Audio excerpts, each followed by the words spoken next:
Name one thing you Goddamn can't cook in the spreads, stove. nigga. Name one thing you can't cook. So without having an oven, you don't think you limited in the things that you can normally cook? No, of course not, man. Oh, okay. Man, you know how powerful the brain is, the mind is. Name one thing you can't cook. Hmm? Name one thing you can't cook. Nigga, seasoning some chicken, put some butter on that bitch, and put some foil over that bitch and throw it in the oven. Nigga, this nigga here, what is he talking about? You get you two fucking pots and put water up on one and put the other one on top, man. Put that aluminum foil on top of that motherfucker. Season that bitch up. Put vegetables on the bottom of it, and that steam will turn to a motherfucking oven. Make that meat so fucking tender and delicious. And then when it's real good and tender, you take that bitch out on the fucking on your You talking about skillet. boiling it? No, fuck no, no. You steaming it, and you Oh, you gonna steam. steam raw chicken in aluminum foil on the stovetop? No, nigga. Then I said I put vegetables on that motherfucker. So you put Man, that what the fuck heat. you talking about? You sound You crazy as make shit, dog. you making that heat. You making that heat. Cook that motherfucker, and then you sear it. Shh. No, no, you sound Then you flip it well, over. you try that little project at home and let me know how it comes out, buddy. Yeah, I shot down not too long ago. Nigga, nigga, As a matter raw of fact, ass fucking you know what? I ain't gonna lie to salmonella you. chicken. I ain't gonna lie to you, man. I boiled chicken the other day. The first time I ever tried it, I boiled it. No, boiling chicken is one thing. You talking about some a bed of vegetables and let the heat from the vegetables cook the raw chicken. Shut Hey the man, why fuck your up. voice changing? Why your voice changing? Who? Now, you say what? You said who? I said, why your voice changing? I wanna highlight how silly it is what you're saying. I don't believe that, man. Yeah. You put the vegetables up under the chicken. You put the I heard pot in the pot. I heard silly shit you said. Yeah. Right now, let this pride fucking with you. Yeah, y'all get onions and bell peppers there and red peppers. I don't eat that shit. Say what? I don't eat that shit. Well, I ain't saying anybody eating, so y'all get it.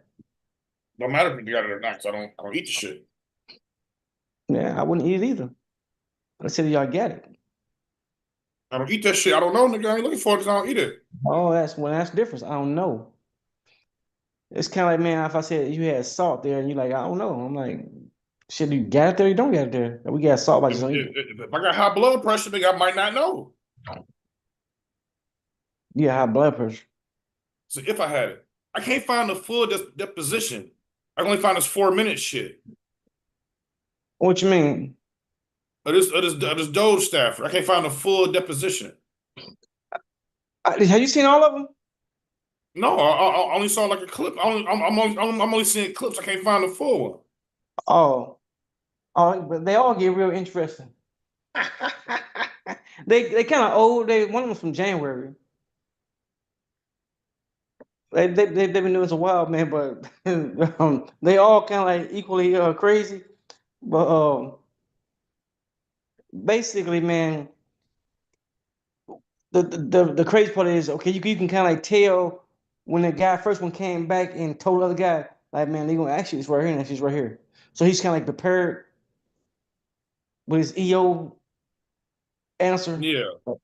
That was like I think that might have been the third one up. But the first one the young kid hit, he was totally out of his league. He like basically he said, man, I was told, man, not to give black people fucking contracts and things like that and grants because they get them because they're black.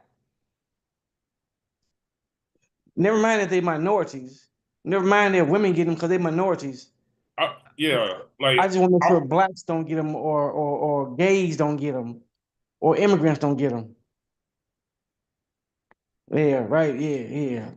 So now you don't go from looking and trying to understand why grants was given. You actually seeking to destroy anything that look like got black attached to it. Kind of like, man, was she hired? Is she black? Was she hired? Was she black? Yes, she's black. Oh, that's DEI. Oh, they got a grant. Oh, period. were they black? Yeah, they were black. That's DEI. What?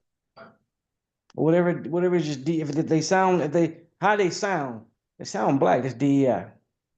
Man, what does DEI mean? Oh shit, donuts. Oh shit, DEI. What does that mean? Don't everybody Oh man, invite? they're not putting Don't my fucking don't invite assholes. everybody, huh? Hold on, I'm having. Hold on, I gotta see what the fuck going on. Yeah, DEI means it's DIE. Don't invite everybody. You can't change the. You make the acronyms. So you can't just change the acronym. Hey You make man, I'm saying them. They didn't. They didn't know what it meant. Think man, I don't know what DEI is. They're like, you sure it's not DIE? oh Yeah. fuck. It was. Yeah, it was.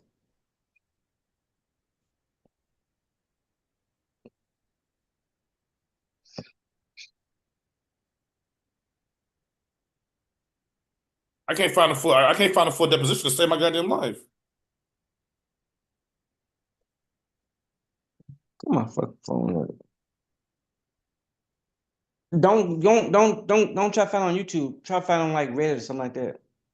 Yeah, Or just ask AI shit. Can you give me I got. the full deposition of a fucking the fucking what's his name? Big balls or some fucking body, clown motherfucker. The Doge fucking students. They didn't know if they got fucking recruited. They don't even know what the fuck they was doing. They just so damn young, man, didn't realize they was being stooges. They were literally, man, just kids being taken advantage of. I ain't ask your ass about no movie. Huh? I ain't remember not to ask your ass about no movie. What do you mean? I want to enjoy watching these motherfuckers be stupid. Oh, my fault. My fault. My bad. My blunder. I cannot find this shit, dog.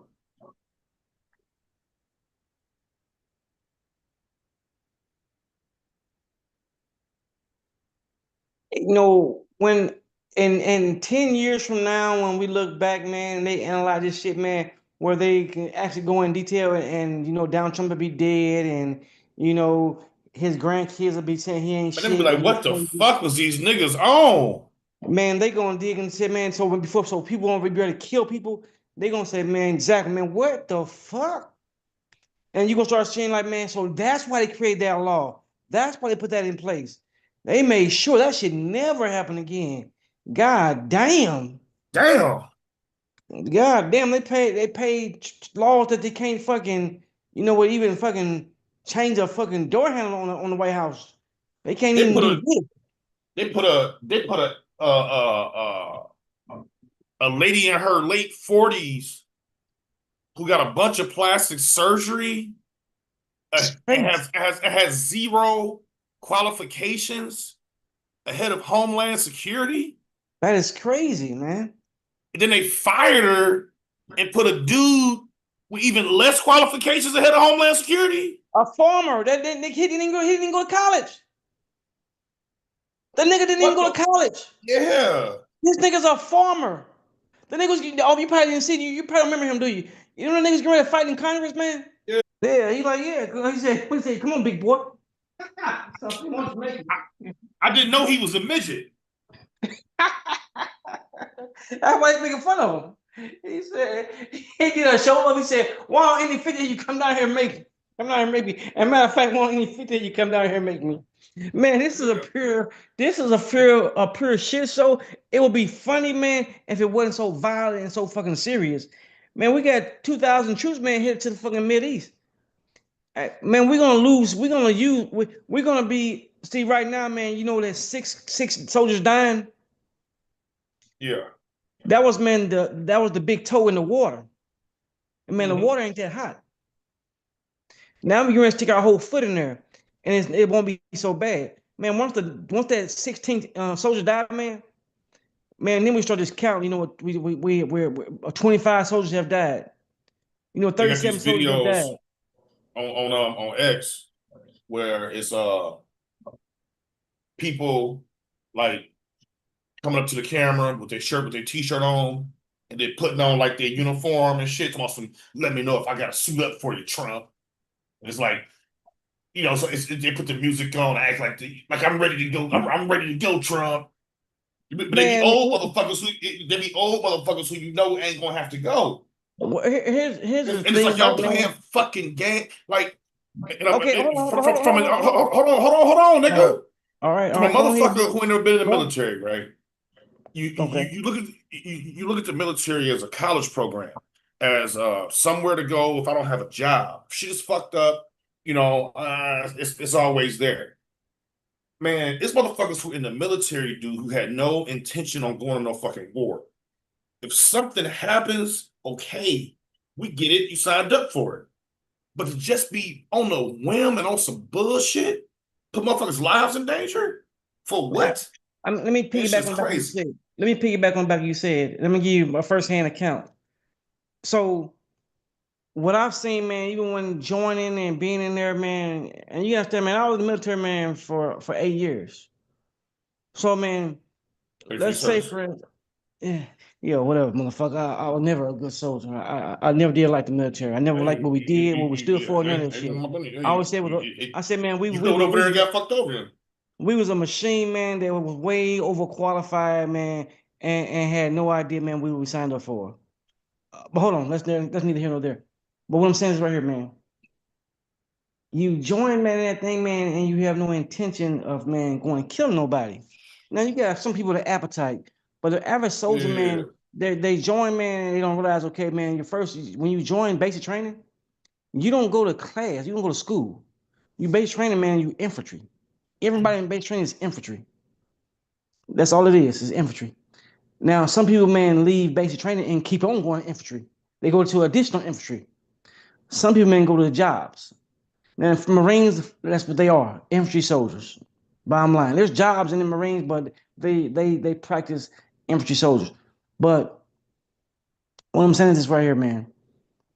You said, man, you had no intention of going into war and killing nobody, fighting for your life, seeing people blown up beside you. There's never the intention. But right out of that basic training, man, in base training, man, you get this realization of something you never had before. You become empowered. You get this fucking this weapon in your hand, man. That's super powerful that you can shoot a target, man, of 500 feet away. And you feel good about how you in control. You find you got pride. People like you are on the same page as you. So man, even if you had homeboys and homegirls, man, back in the real world on all bullshit, the people you stand next to, man, on all real shit. So man, when they say, man, that hey man, you might go to war, you like, well shit, bring that shit on. I'm ready. Until you board in a plane, man, going to the darkness. Because if you take a trip overseas, it gets dark and gets quiet and fucking lonely.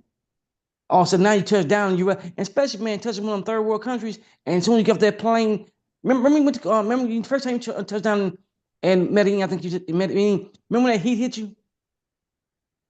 Oh yeah. Imagine, man, that right there. You went from being in an AC place to that heat hitting you while you're on the plane. You're Mm-hmm. like, God damn, this is different.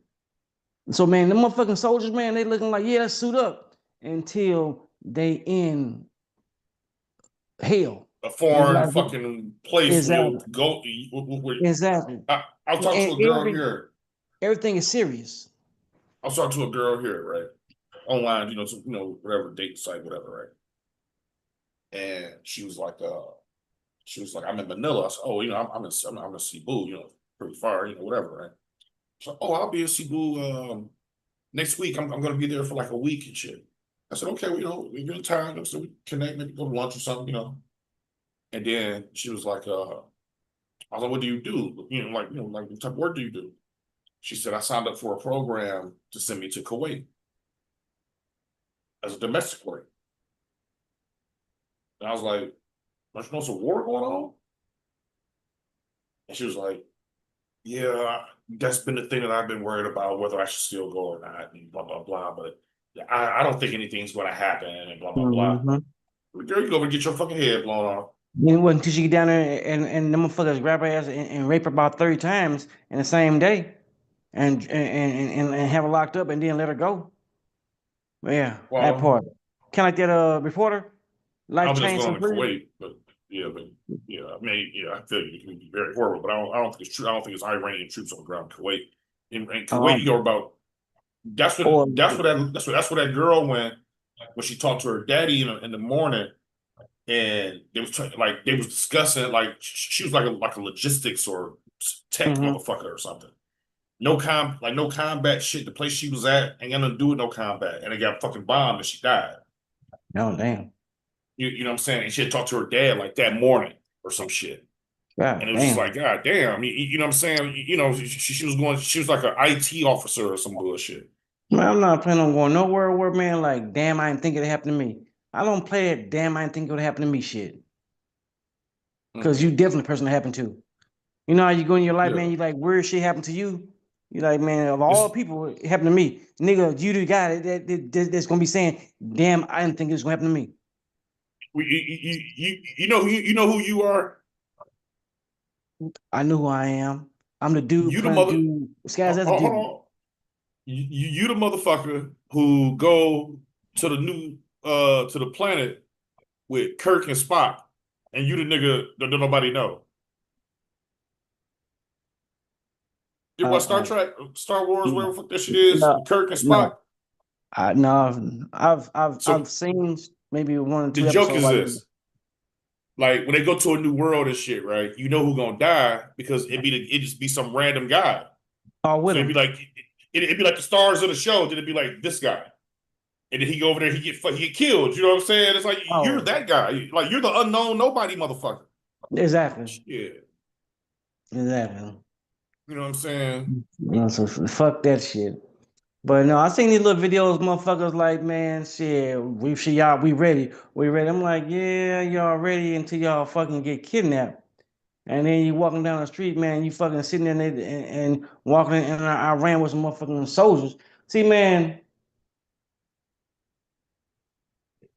y- you fight a country like Russia, something like that, man, don't take care of their troops and they surrender because they just hungry. They're Mm-hmm. like, Americans got fucking food. Mm-hmm. Yeah. Even in Afghanistan, we hungry. These motherfuckers feeding us shit. Fuck this shit, man. We've been out here for fucking a month. The country have abandoned us, man. Where is Saddam Hussein at? Fuck this shit. But man, you go out thinking, man, Iran, I think it's gonna be different, man.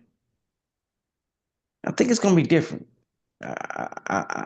See, you went in there, man, to for other reasons. Iran, man, is getting a bad taste in the mouth. The people in Iran is getting a bad taste in their mouths. They're like, hey, Outside, man, outside like the authoritarianism and shit, and of course mhm. it's horrible, whatever. But if you're used to it, you're just used to it. It ain't no big deal to you, type shit, right?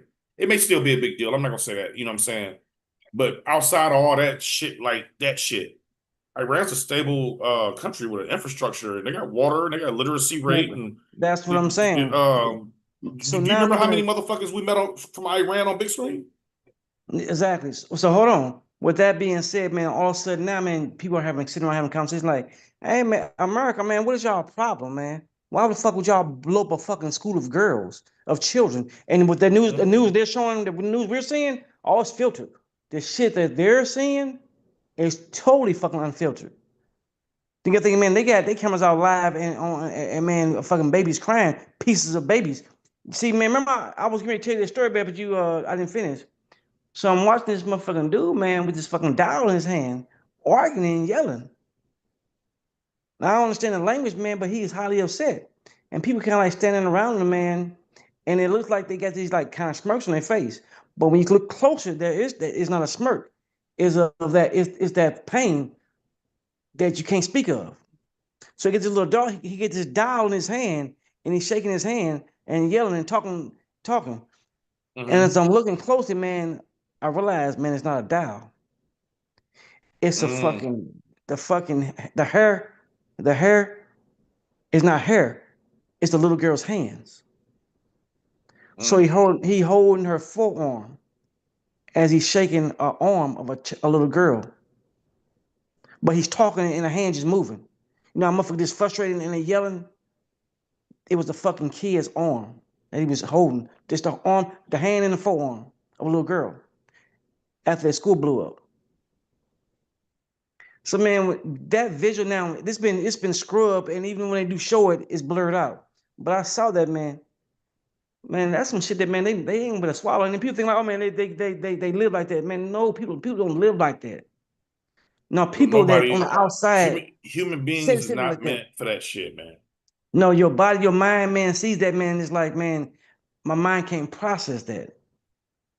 You just can't process that. You're like, man, that's not what I saw. That's not what I saw. You know, you hear about people, man, seeing somebody get killed and they only speak about it one time. You ask them about it again, and it's a mumble. I mean, this shit just messed up, man. I don't know. Motherfuckers crazy out here, man. That shit is fucked up, man. It's fucked up, When dog. I was growing up, my mother used to send me to Illinois every summer, right? I got cousins my age there. And she trying to keep me out of shit. You know what I'm saying? She, like, you just nigga got free time, let's get this nigga, different location with some, kids his age type shit. And my grandmother had a boyfriend. And, he been to the military and shit. He went to Vietnam. And we were always, we stupid ass kids, you know what I'm saying? But we'd always ask him like, what happened over there? What was it like? Or blah, blah, blah, blah, blah. And that motherfucker whole demeanor would change. It's Mhm. like you just pressed the button. And he'd be like, oh no, I don't talk about that. Exactly. It's like, man, like, no, fuck all that shit, man. Shit. All His right, whole man. demeanor, like whenever you brought it up, like honestly, we used to do it because we thought it was funny.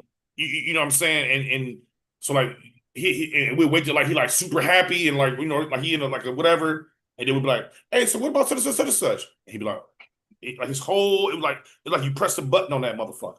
I'm gonna tell you what it's like, man. A woman in a great mood, right? On her wedding day, kind of like, hey, tell me about that time you got gang raped. Mm-hmm. And you want her to describe it in detail. And tell me all the things they did to you. That's the fucking conversation you're asking a person to actually relive those moments, those horrific Mm-hmm. moments. It's just, the term is something. It's a term for something that's called unspeakable. That's what that means, man. It's unspeakable atrocity that you don't want to relive. So, mm, Some bull and a half ass shit. yeah. Mm, I was trying to find one of them videos where they doing it. Like it's like it's one with an old with a dude, white dude with the beard, like he tough guy and shit. Let me know if you need me to suit up again, Trump. And there's one yeah. with a white lady and shit. It's all cool, man, until man you start counting them bodies, man. You remember when them bodies started coming home from fucking my brother, my oldest brother, right? He was he was a I forgot the name of what he was called.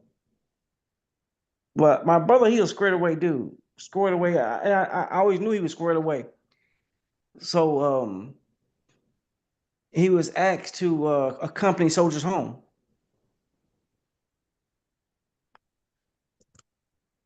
And I knew what it was like. And I did kind of ask him. And he was like, just they wouldn't let me leave. He's like, man, Strange. Here we go. I knew if I scrolled, I'll yeah, find it. I'm saying I can't see nothing, but I can't see anything on my video on my screen. Well, nigga, And watch this. well, nigga, we were streaming, nigga. It ain't always all about you, nigga. You said, here you go, then what you talking about? Oh, I'm not share screen. I'm not screen sharing.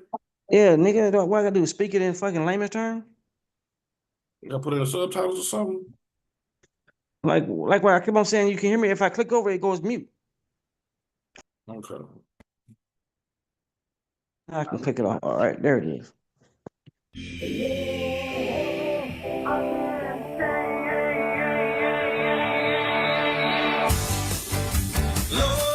She ain't even a service member. What? She's not even a service member. It's an old She got a lady. fucking jacket with all that shit on it. Yeah, the motherfucker lady. All right. Man, if you're gonna suit up, man, She, you don't wear no motherfucking class A's. What are you doing? like she a retired motherfucker or something, right? I don't know what the fuck she is. That uniform look like it's fucking her husband or somebody. Like a man's uniform down with you. Let's see the cut.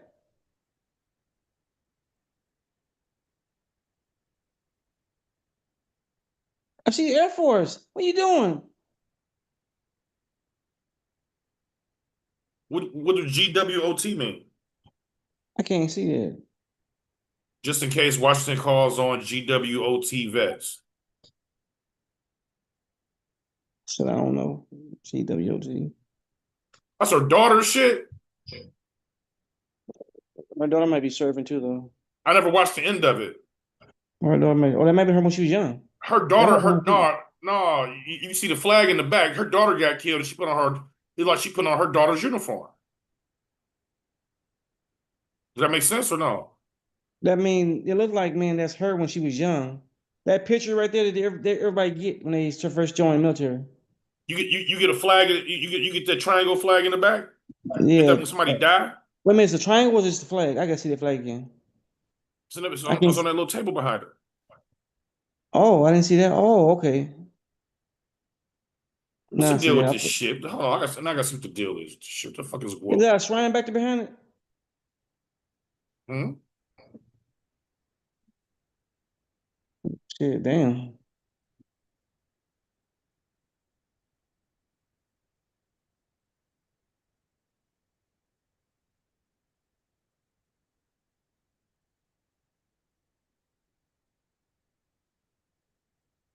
It's one with a dude too. Like like you on some, like I Well, said, shit, badass man. display of skills. Like I was about to say, like my shit badass or something. Well, shit, man. What's that chick name? Something Kirk. What's her name? Erica Kirk. Yeah, they kicked her out of some fucking governor made a deal with the public schools where TPS USA was gonna be like in the public schools. Mm. And the Yeah. people went out there and said, fuck that shit, man.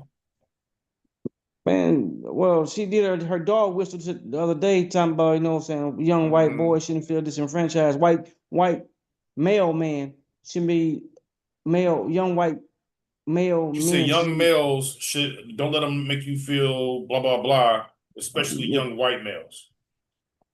especially young white male man. But to me, it sounded like it was a slight dog whistle. But I would, Slight. hey, I say, That was a join the fucking whistle. military, join the military and serve your country. This is a call to serve. Don't join the Klan. Join your country. This is the time to prove, you know what? Hey, when fucking Pearl Harbor was attacked, man, you mean soldiers joined the fucking military the next day? I think there was a lot of that with 9/11 too. Yeah, this is a good time to join. This is the best time to join because, man, there will be dead bodies coming home. How the fuck I know when they here? This is fucking tricky. Um, They need one of them goddamn things to show the truck on the map.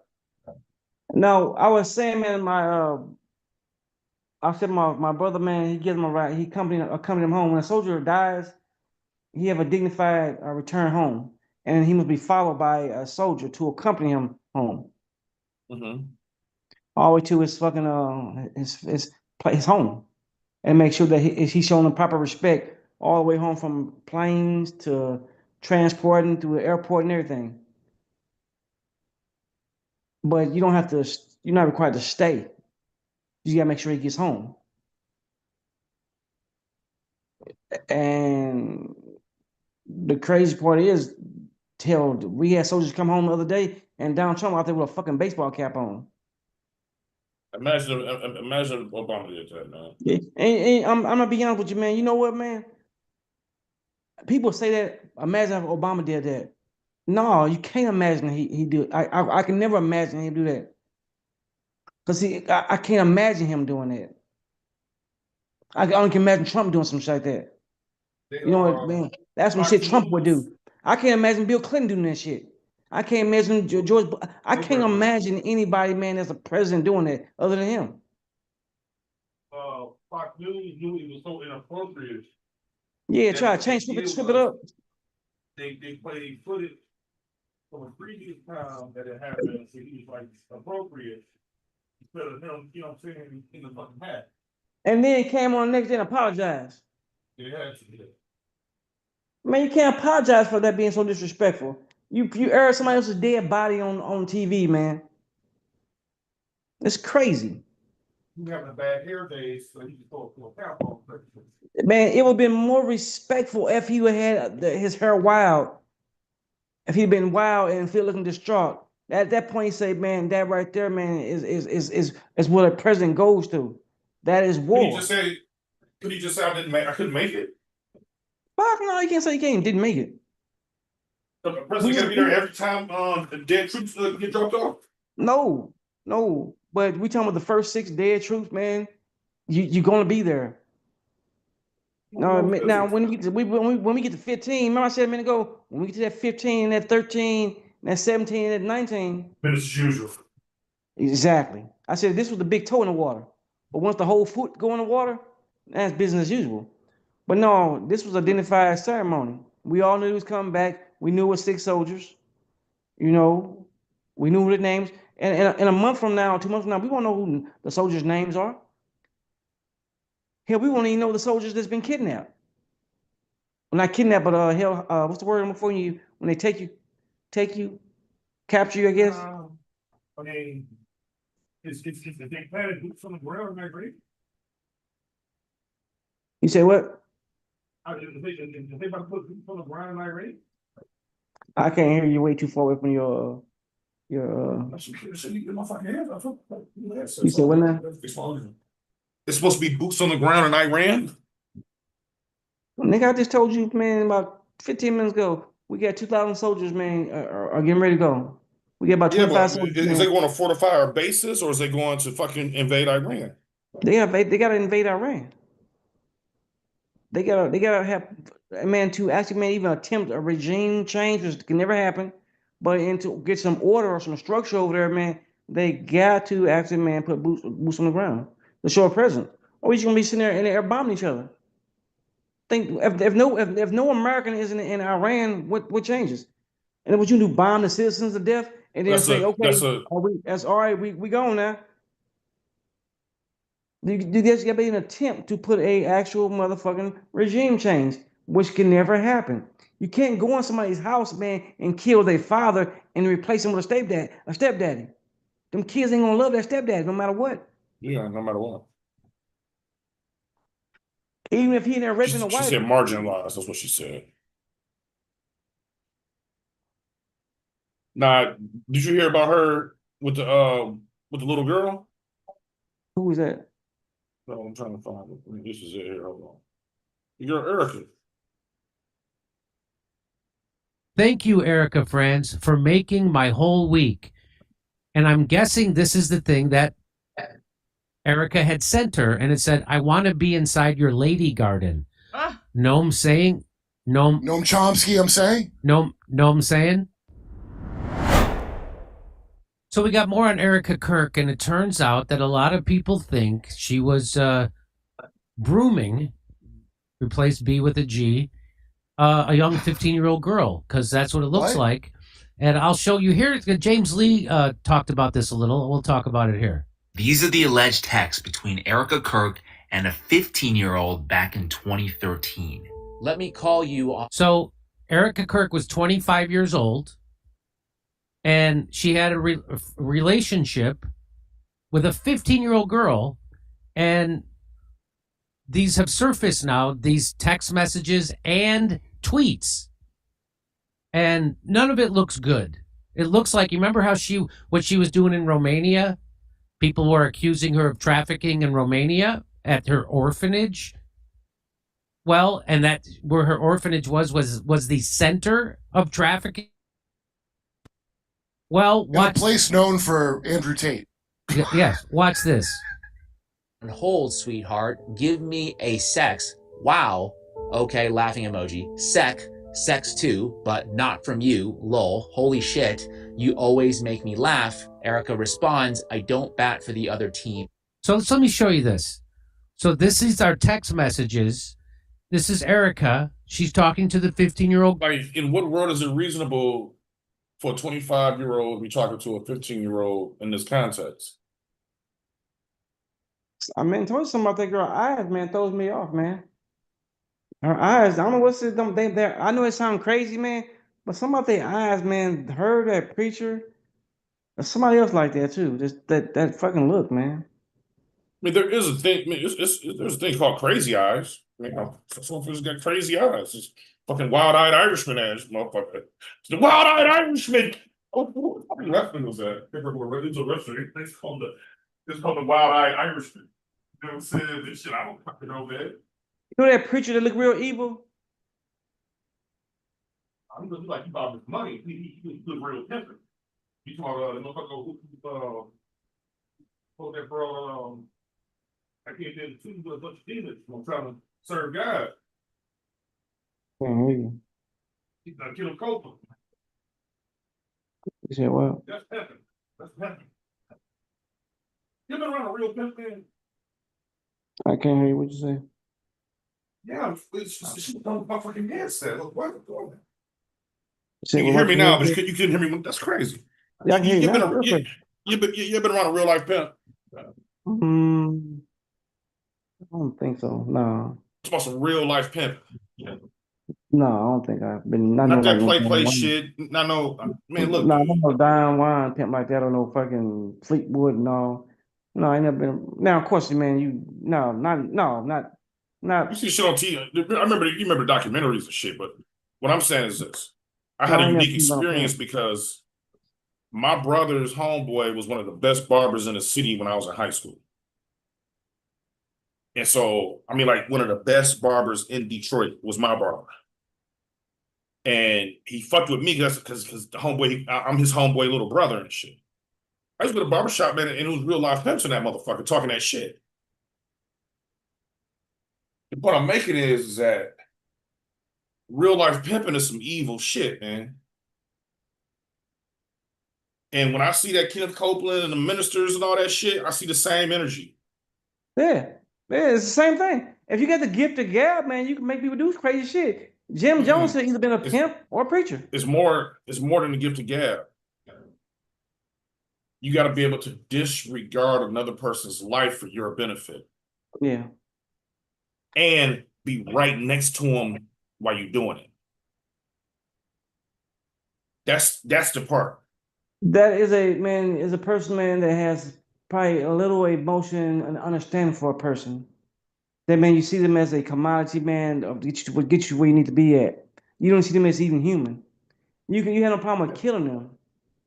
You Real. go ahead and Mhm. you go ahead and stick the last one because you're like, man, fuck it, man. I'm too old to keep on going. You know what? She was here this long, I might as well go ahead and stay with it, and that's your bottom hole.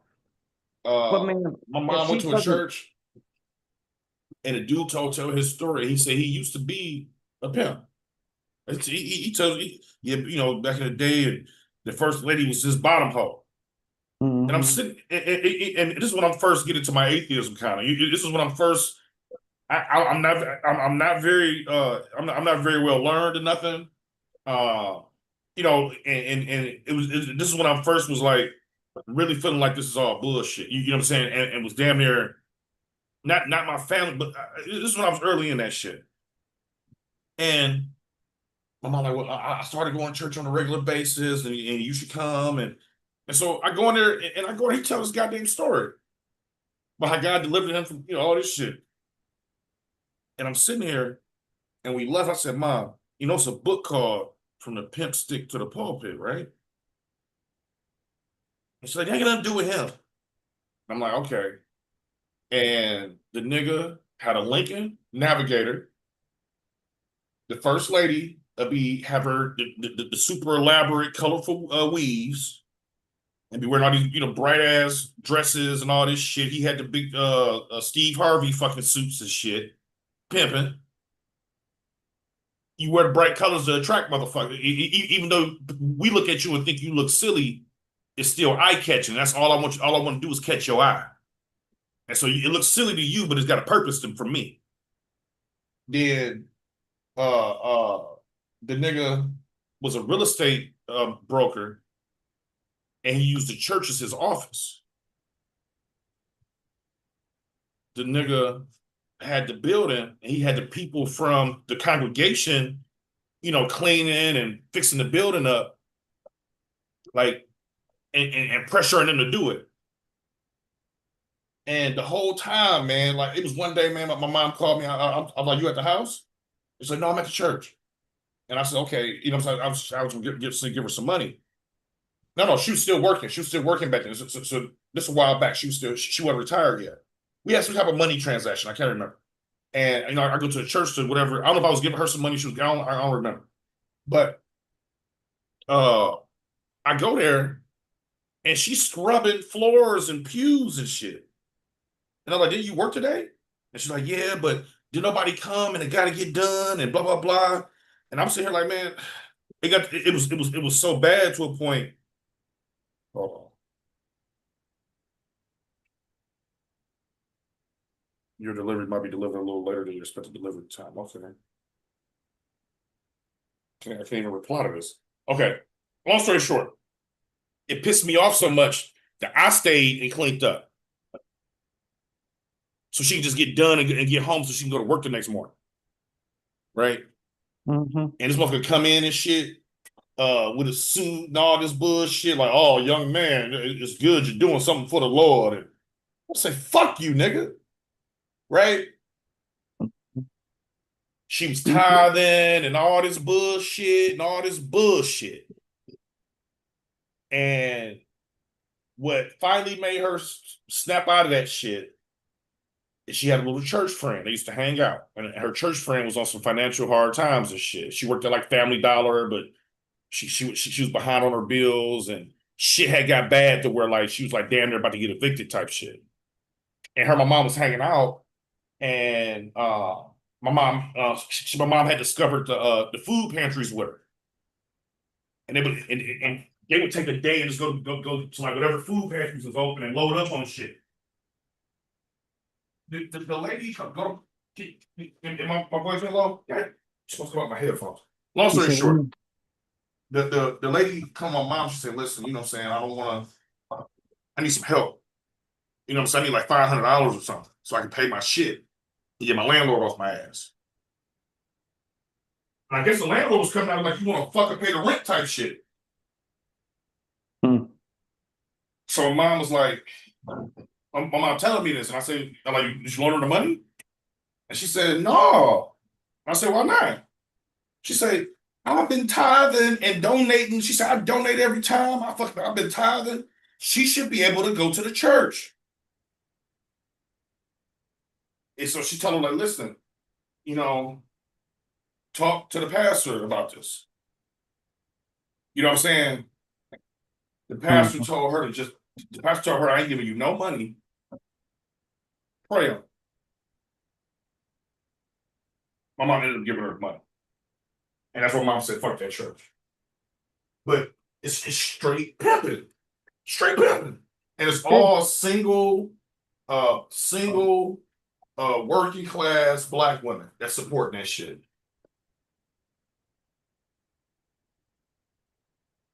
Nah, I ain't gonna lie, they every blue moon you will see a young man in there cleaning floors too. Don't get me wrong now. Man, nigga, yeah, young man. And I'm mad. I was mad. I'm like, nigga, don't even talk to me, nigga. Bitch ass nigga. Got my mom on this bullshit. And she gotta be at work. She gotta leave for work at 4 a.m. It's like 8, 9 o'clock at night, and you don't give a fuck. Wait a minute, that was your mother doing the cleaning? Yes, yeah. I thought you said the other lady. No. Oh shit. Like, okay, I we both live in Detroit, and my mom work at 4. She got to drive like an hour to get to work. I think she got to be working like 5 a.m. Yes, I thought you were saying, man, that basically, man, it was your mom's friend that fucking had to be at work. No. Your mom was telling you the story. No. I can't remember. I might have been borrowing some money, or I might have been loaning her some money. I don't remember. We had some financial transaction between us, and it was either like I'm about to bring you this money, or I'm about to drop off this money. Either I was about to pay her back, or drop her off some money. It was one or the other. And I was like, "Where you at?" type shit. I'm thinking she at the house, and she like, "No, I'm up here at the church." What you doing at the church? It's like 8, 9 o'clock. You gotta be at work. Like, what you talking about? Do you work today? What are you doing? You know what I'm saying? Oh, I've been up here since such and such. I go up there, man. Like, man, some deep cleaning this fucked up ass building he got. And I'm like, man, dude. And it was to a point where I'm like, I ain't about to just leave her. Let's get this shit done so you can go home and get to work. And this motherfucker walk up like, yeah, young man, and man, you get the fuck away from me talking like dumb shit, bitch ass church motherfucker. Pimping ass preachers riding around this navigator on blades and shit. Like, what the fuck? What? Why the fuck do a pastor got a fucking Bentley? Man, But his congregation poor. no, who's that preacher? Man, got those he's a white preacher. He got those fucking 2 fucking private jets. You talking Private about Keith? plane. What's his name? Huh? He's a white guy. I And he just was said like, it, Keith Haggard. Haggard. is that his name? Yeah, I think that's his name, Haggard. And the motherfucker talking about he can't ride in that fucking evil. Kenneth Copeland. Him. Look at his eyes, man. I don't know. No, I want you to see the pimping. When they It's try to pimping, interview boy. him, when they try to interview sir. him, yeah, We this just right like here, to ask. this one right here. And she look. She a thick white girl. She got a little dump truck on her. Boy, watch. He about to put that pimping on her, boy. How are you, sir? We'd just like to ask you about why you don't want to fly commercial. Why have you said that you won't fly? Hold on. It's freezing. Hold on a second. Fix this shit. But I want you to look at his eyes. Tell me to make Erica Kirk eyes. Me trying to fucking turn this shit down. I don't know why it does that on streaming. Should have pimping, nigga. We'd just like to ask you about why you don't want to fly commercial. Why have you said that you won't fly commercial? You said that it's like getting into a tube with a bunch of demons. Why do you think that? No, listen to me just a second. Not the people. The main reason is because of the need. If I flew commercial, I'd have to stop 65% of what I'm doing.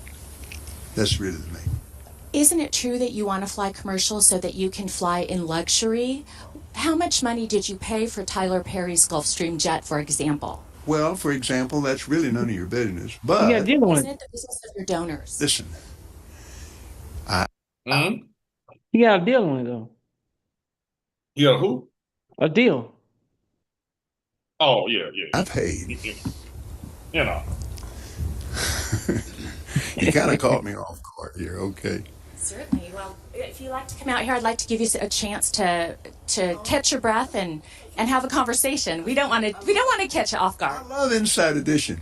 You got to get this now. Hey, you listen to me? My wife thinks Inside Edition is, oh yeah. Now, My wife thinks Inside Edition is oh yeah. What kind of person is this, man? Hey man, look at his eyes. Look at the watch. No, look at the watch, nigga. Nigga, that's a quality dress shirt, nigga. Man, look at his eyes. You can see a lot of my man Thank you, stuff in Lord. the soul. That nigga clean. That nigga is clean. let me pray this thing. Well, let me just ask you a really simple question. A lot of people think it's unbecoming for a preacher to live a life of luxury and to fly around in private jets. What's your response to that? Very simple. It takes a lot of money to do what we do. We have brought over 100, let's see, the latest figures just came out, 122 million people to the Lord Jesus Christ. Let me give you another example. Last May, I was scheduled for Lagos, Nigeria. That's a long ways. I had a week off, and I was scheduled for Peru. And I prayed about it, and I thought, I'm not missing that dedication. Now, Lagos, Nigeria. You understand why he go to Lagos, Nigeria? Pofo. No, fuck no. Lagos, Nigeria is a bunch of rich balling motherfucking scammers. Oh, they down there just balling down there in Lagos, Nigeria. I mean, Oh yeah. I don't know if this congregation is full of rich people. You know what I'm saying? But Well, that's where the money is at. you gotta get the money though, yeah. Yeah, that's where the money is. The Pope ain't got no money to really give them. But them fucking This Lagos, dude got on Nigeria balling contacts. motherfuckers- Huh? Do you got on contacts? No, remember that's what I'm trying to tell you, man. Look at fucking Erica fucking Kirk eyes. Is it no? But look how pinpoint his pupils are. This fucking on coke. Hey man, look at her eyes. Same thing. Oh fuck. You ever see when fucking fucking see man, sometimes man, if you start paying attention to shit, man, and you be like, wait a minute, there's truth somewhere there. You ever see when fucking the Incredible Hulk changes? Okay. Look at his eyes when he changed. He changed into a monster. Man, that guy's a monster right there. You're just looking at, as well as Erica Kirk, the same eyes. She is a fucking monster. That's a pimp guy taking over, nigga. In Jerusalem, without the airplane that we have that I bought from Tyler Perry, and I didn't pay anywhere. Tyler's one of the greatest guys. He made that airplane so cheap for me, I couldn't help but buy it. Well, my question then, That deal, man, that Tyler all Perry- right, but I want to get to the How you gonna pass up a deal, man? Tyler Perry gave you. The man made it so cheap, man. He couldn't turn it down. What type of Couldn't nigga help would turn but buy it? it. Yeah, shit. He already had a jet, but now he got two of them. Shit, and one at a discount. Couldn't help but buy it. Now there's another guy. There's another demon. guy who give man the same kind of eyes. It's on the same shit. I don't know what it is, man, about that. Maybe I'm just going crazy, but that fucking eyes, man, looks crazy to me.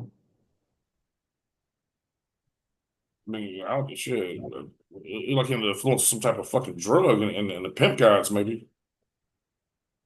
because people are very concerned about that comment. Give me a chance here, Inside Edition. I love your eyes. And here's what happened. We flew in 21 days. Just tell me I don't like fucking the demon, 70. the Dracula eyes, man. The vampire's eyes. Yeah, but vampire is a fictional character. Yeah. Exactly. Unless you've lived 100 years. 40,000 miles.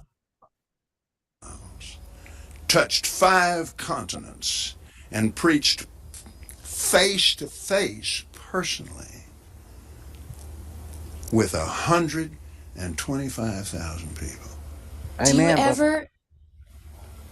Do you ever use your private jets to go visit your vacation homes, for example? Yes, I do that. Okay.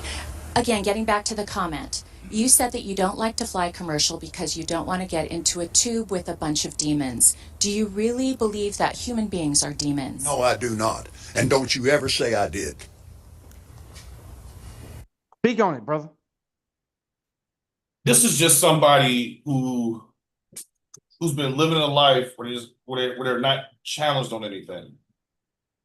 How the fuck can he come up with that much money looking like that, sounding like that? What is he telling them people, man? This dude been doing it for decades. He got such a base. It ain't no, you know what I'm saying? That shit ain't going nowhere. I'm sure he wasn't talking anything like this in the beginning. You know what I'm saying? This is years of not being questioned on anything. Like this one kind this Kanye West type shit. Kind of like letting it get out of hand, and then all of a sudden, boom, this is what you get, the end result, and you don't know where you started. It's like being in a relationship, a girl being in a relationship with a straight abusing motherfucker, and like he didn't start abusing the first day he met you, right? He groomed you into them beatings till you just too far turned back. And he the brick man. Mm-hmm. You know what I'm saying? And he got the brick. Yeah. Like, where do you go from here? You know what I'm saying? Church. When the family got, a dope dealer in the family, and then he come around and everybody, well, get him a plate, because They want him to leave and drop some dollars off before you go.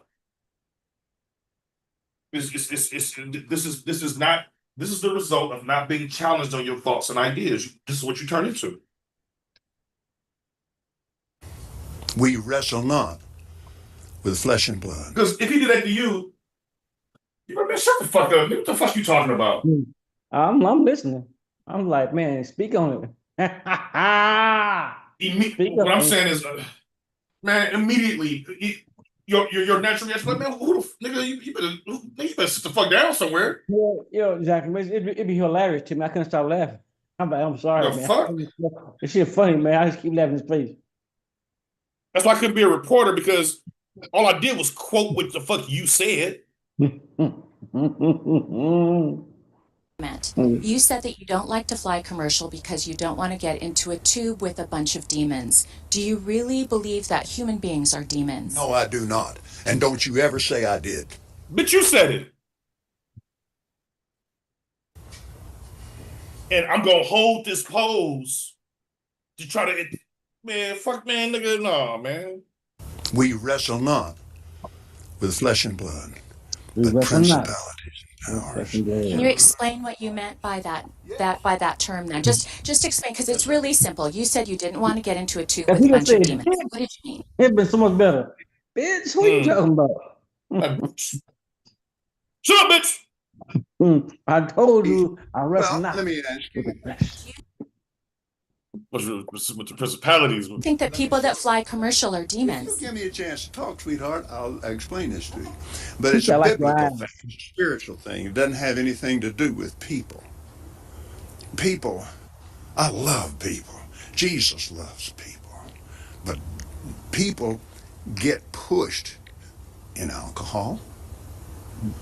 Do you think that's a good place for a preacher to be and prepare to go preach to a lot of people? When somebody in there is dragging some woman down an aisle, it made me so mad to see that on television. I wanted to punch the guy out myself. I can't be doing that while I'm getting ready to preach. So you just don't like to be around the sinful people or the hurtful people. Is that what you're saying? Not the people, baby. Not the people.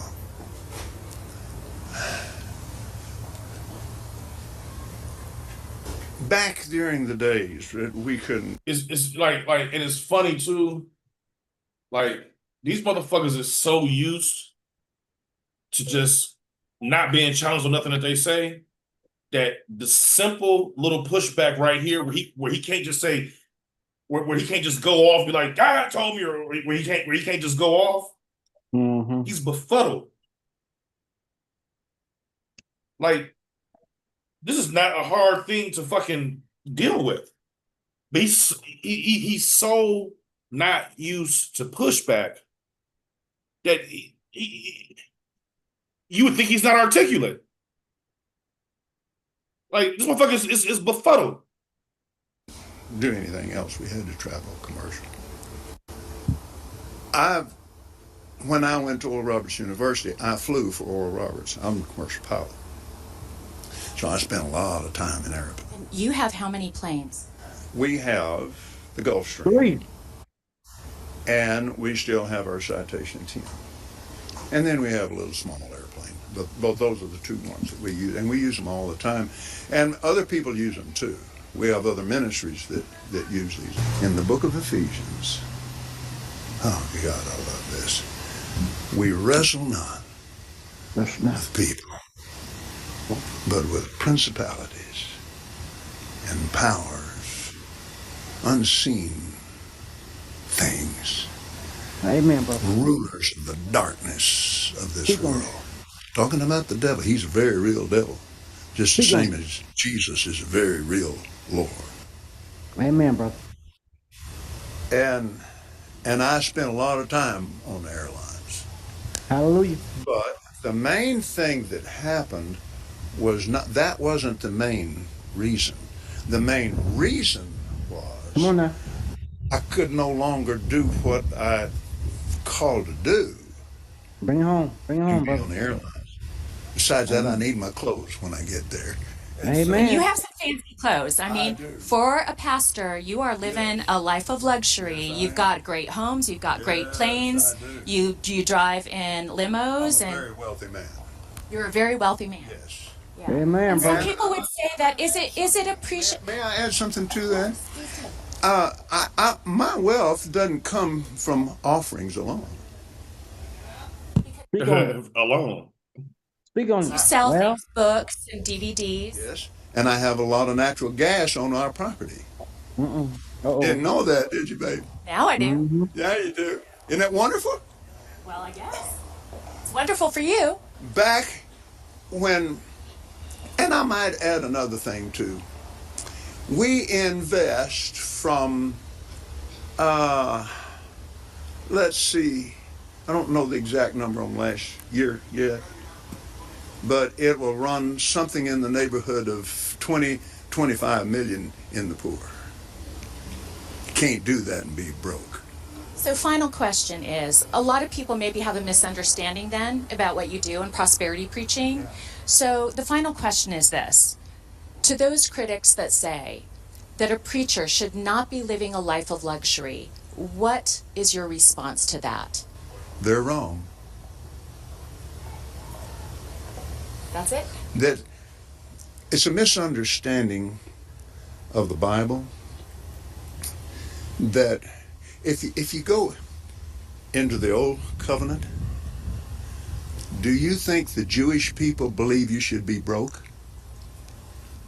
Are you saying that Jewish people appreciate money more than... Really? They believe in wealth. Some people would find that offensive. Now, wait a minute now. I'm not talking about some people. I'm talking about the Bible. The blessing of Abraham. Abraham was extremely wealthy, and he had a covenant with God. It's not the Jewish blessing, it's the Abrahamic blessing. God, I get excited talking about it because I love it. And I started out deep in debt with nothing, which is another story. But anyway. So you say that it's biblical and that there's a foundation in the Bible for Let me this. close it with this.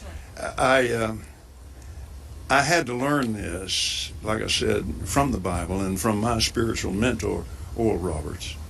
And I learned it from him, working with him, and then he was close friends until he died. And he took the same heat for believing God would prosper you that I've taken over the years. And Abraham was a very, very wealthy man. Galatians chapter 3. If you belong to Christ, then are you Abraham's seed and heirs according to his promise. And his promise was great wealth. The Bible also says that it's more difficult for a rich man to get into heaven than it is for a camel to get through the eye of a needle, correct? The rest of the scripture. But he said, all things are possible with God.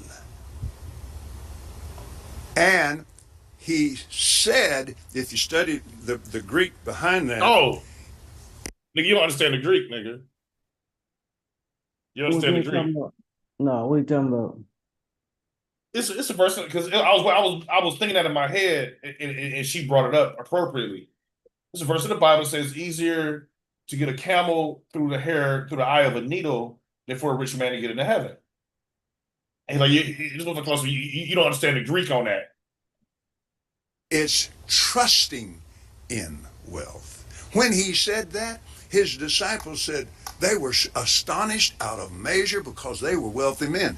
They were astonished out of measure, saying, how can anyone be saved? He said, all things are possible with God. Both of my grandfathers were preachers. They were both very poor. They lived simple, modest lives.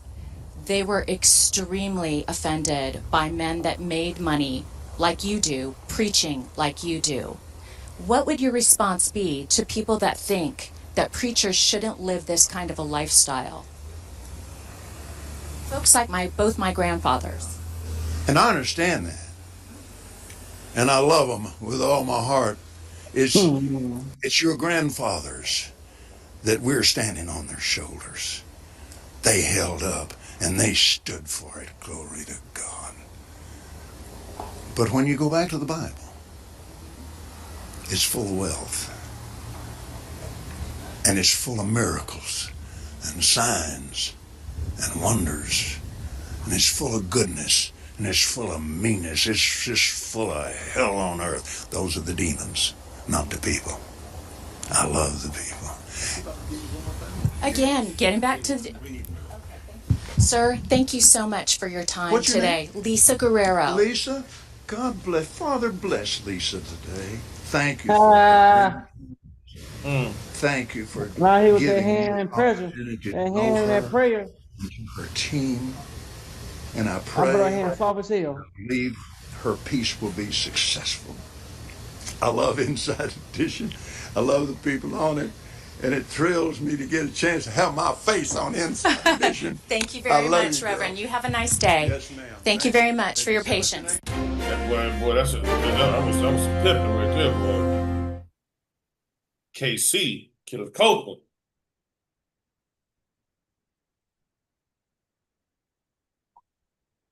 I got a compilation.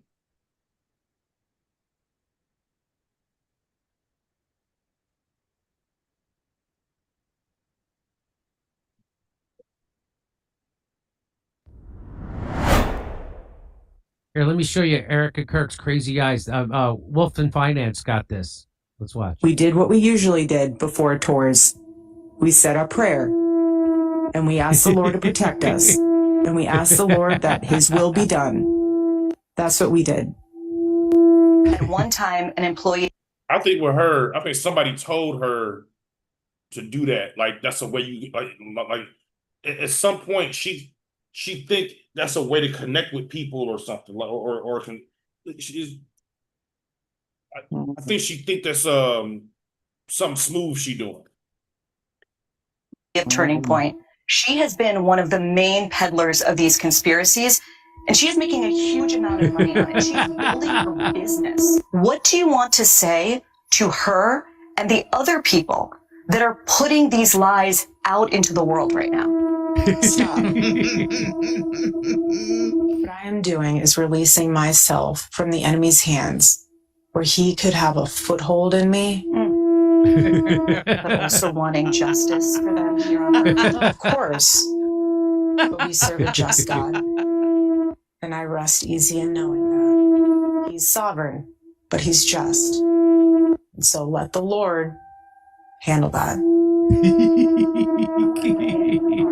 But it gets even crazier.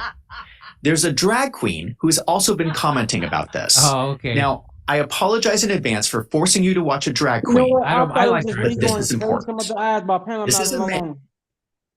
alone. See, I thought I was just crazy when I kept on mentioning this shit. Now I see it's a thing. I thought, It's a man, I thing. was just like, man, reading to my mind. You know, when a person just overthink shit and it just drives me crazy. I thought that was just me doing that crazy shit, but apparently I don't want to think that crazy shit. Yeah, I think at some point somebody told her like I don't know. She got some bad advice somewhere. Man wearing women's clothes pretending to be Erica Kirk. On the cross, our Savior said,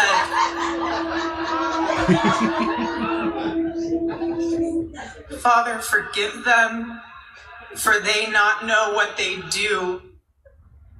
Let's go.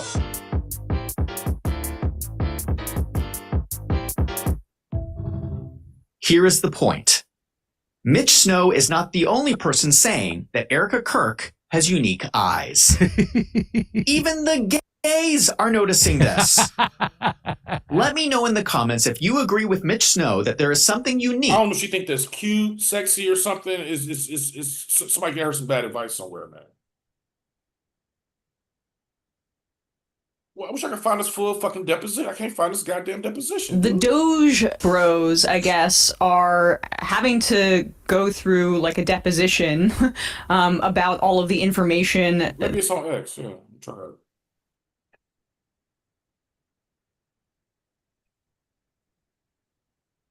Doge.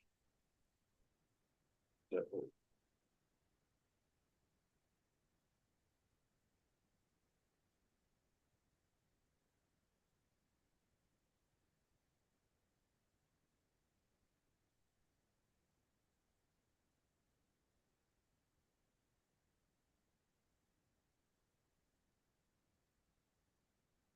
It's Friday night for you, right?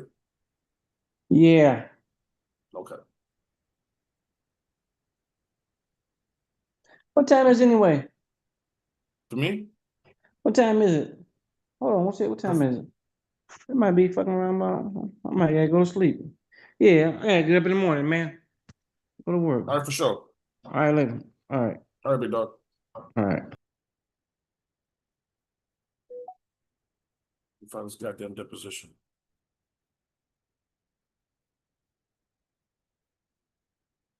I'll hunt for it. We will do it next time. So we ain't gonna lose anything.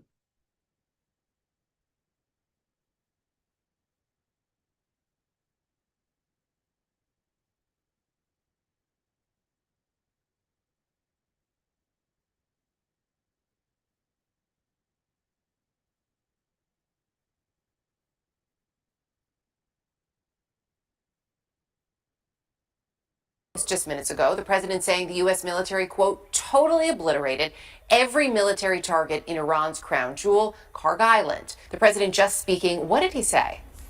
Well, before we get to what he said, I do want to go into this breaking news because moments after he spoke, he talked about Karg Island. And this is really a big deal. I mean, 90% of Iran's oil exports go through Karg Island. There have been questions as to why the United States or Israel had not bombed Karg Island, particularly given its economic strength for Iran. It is a place, it is kind of a sensitive area, and it's clearly something that the U.S. could have targeted. President Trump had been asked questions about this. He kind of evaded the answer earlier today. Now, here's what he said. Because there is so much oil infrastructure in this area, he specifically says, I have chosen not to wipe out the oil infrastructure on the island. However, should Iran or anyone else do anything to interfere with the free and safe passage of ships through the Strait of Hormuz, I will immediately reconsider this decision. There is a reason why this is so important. Earlier today, I was talking to White House officials. They said there was going to be actions as early as this weekend, as early as this evening,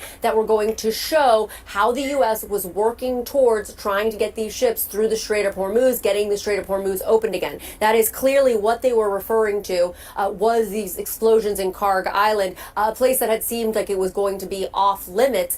Clearly here he is saying, open up the Strait of Hormuz or else you're going to see more bombs dropping and more strikes in the area. Now, we did also hear from President Trump just seconds before he sent that Truth Social post saying that those Navy escorts were going to start happening soon. I was told by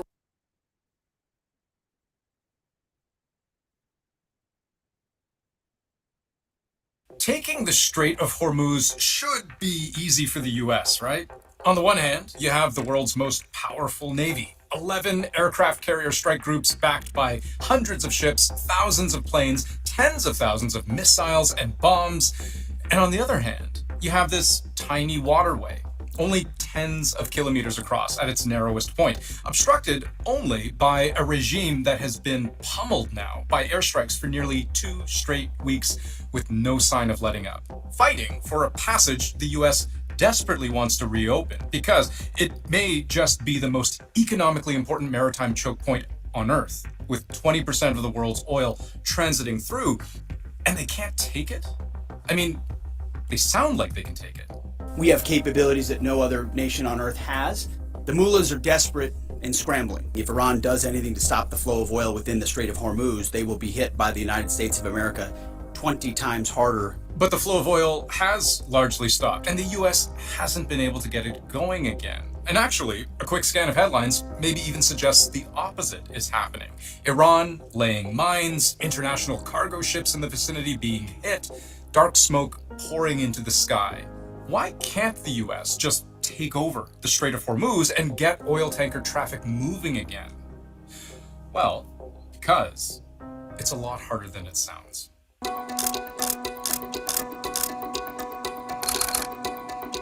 Almost every problem with the US defending the Strait of Hormuz stems from its size and geography. The fact that it's so narrow means there are just 2 designated shipping lanes deep enough to accommodate the world's biggest oil tankers. That's 1 lane in, 1 lane out, just 3 kilometers wide each and 3 kilometers apart. Now, if you're Iran and you've just threatened to set ablaze any tanker that tries to go through, attention all ships, from now on. All navigating through the Strait of Hormuz is forbidden.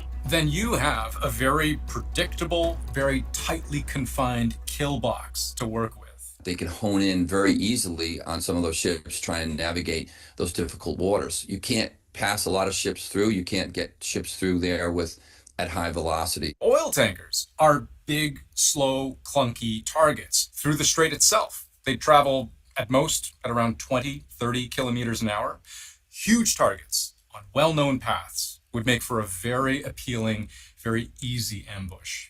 They provide for like a target-rich environment for the Iranians trying to fire a fired drone. Almost all attacks benefit for being very close to land from an Iranian point of view.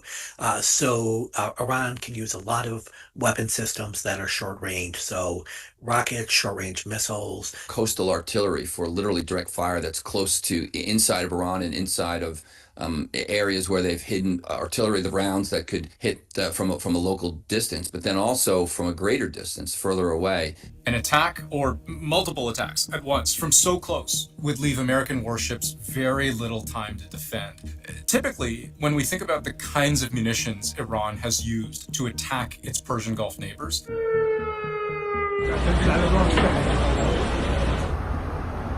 we're talking about a transit time of several minutes or even hours for the slowest moving cruise missiles and drones. That's the kind of lead time you'd like to have to reliably shoot them down. But against an attack from so close, the defender in the Strait of Hormuz might have just seconds to react. You have to detect, track, identify, track, and then intercept a missile.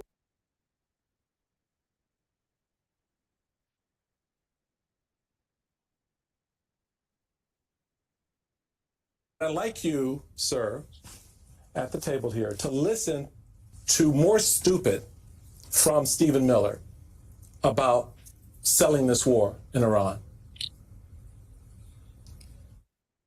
There's never in history been a more total asymmetric, one-sided annihilation of the enemy than you are witnessing that is unfolding right now in Iran. So, sir, I don't understand. With all of this devastation, all of this annihilation, what are we still doing in Iran? We should be packing up the ships and the troops and bringing them home. They should be getting ready to have it like a little, bonfire, little party, a little zhuzh, a little something going on the ground. If we're doing all this annihilating and all this killing and all this destruction, unlike anything that's ever happened before. Am I missing something, or who's lying here? My eyes? Michael, or this administration? Secretary Kendall's like, look. He's like, okay, look. Let me see what I can do. Let me start with this. What we're watching unfold in front of us in real time is a strategic blunder of a scope that I have never seen before. I've done a lot of scenarios involving Iran. Yes, you always assume they will try to close the straits. And that is why we have not done something like this before. There was some expectation, for reasons that I cannot understand, that the decapitation attack that launched this thing was going to be sufficient to get either a public uprising, a popular uprising, or somebody in the regime to sue for peace, essentially. That is not happening, and there's no reason why one would have expected that. This is a very fanatic regime. It's very dedicated to its religious zealotry, and it has its staying power. We have gone in and hit a lot of the targets that were fixed targets that we know where they are before the war started. Now they're hiding, they're concealing things, they're moving things around, they're presenting us with a much difficult problem, and they can keep this up for a long time. And they can keep enough of a threat against the straits that nobody's going to want to take a ship through there for a long time. Donald Trump has lost control of this conflict at this point. The Iranians and their willingness to resist what they will accept for a deal is going to have a lot to do with how this ends up, not what Donald Trump wishes or pretends. I want to follow up, Secretary. You left your post January of last year, and you just said that you worked through a series of scenarios of how a war with Iran could play out. I have one soundbite from the president today answering a question about the uranium stockpiles that exist and were a justification for the war, and I have a specific question for you on the other side. Sure. Would you also say it's important to get the uranium that Steve Witkoff talked about, that they said they have over 400 kilograms of it? Is there some type of operation in place to grab it? No, not at all, and we're not focused on that, but at some point we might be. Right now we're focused on knocking the hell out of their missiles and their drones. At some point we might be. When you hear that, how long should Americans expect this war to go on at a minimum based off of that? Well, I don't know that we have intelligence that tells us where it is. Even if we knew where it was, it would be well defended. So sending in a special operations force of some type, removing some Marines, a small Marines, a battalion basically plus air support, into the Gulf. That's a very small force. That would be a very high-risk mission. There are 2 or 3 things that the military could try to do here. Karg Island was attacked today. We could try to seize that potentially. We could try to do something about the coastline where some of the mining could occur from, or where some of the missile systems could be launched against the strait. Those are all high-risk endeavors. It's not clear that they would be successful, and even if they were, it's not clear that those would cause the Iranian regime to concede. Tom Nichols, I want to play something for you that's from 2003. Take a listen. Saddam Hussein, left to his own devices, will perfect his means of delivery of weapons of mass destruction. The United States and our allies are authorized to use force in ridding Iraq of weapons of mass destruction. We could not accept the grave danger of Saddam Hussein and his terrorist allies turning weapons of mass destruction against us or our friends and allies. We know that Saddam Hussein is determined to keep his weapons of mass destruction. Weapons of mass destruction. We know how this conflict ended up, that war unfolded, and it was later found, Tom, that there were actually no weapons of mass destruction. But my point in playing the clip is, at least the Bush administration tried to make the case. The Bush administration went out time after time after time and wanted to convince Congress and the American people why they were taking the actions that they were taking. This president and this administration, they're not even trying to convince us. This morning, Secretary Hegseth, he admonished the news media that was there at the Pentagon. And to be clear, those were the handpicked people, not even the real reporters. He admonished them for not just taking what they're saying and lauding the war. They're not trying to convince us. What does that say that they don't even feel the need to get the American people on board with what is going on here? Well, a few things. First, they didn't expect to be in this position 13 days later. I think the president in particular thought they would just do this. And as the secretary just said, you know, the regime collapses or it gives up in some way. I mean, I keep bringing this up, but Donald Trump kept saying surrender, and I keep saying surrender to whom? There's nobody actually there to surrender to. But they really thought that somehow this would kind of wrap itself up very quickly under this kind of remarkable, and again, American operations have been astonishingly powerful and effective. But I think 13 days later, they don't really know why they're there. And, you know, it's interesting. The stuff you're showing from 2003 reminds us that for all the criticism leveled at the Bush administration at the time, compared to this, that action was practically lawyered up like a Hollywood merger. I mean, you know, 2 trips to the UN, going before Congress, a big run-up with explanations to the American people, to the international community, to American allies. This has been nothing. And so when we talk about things like, are we going to seize Karg Island?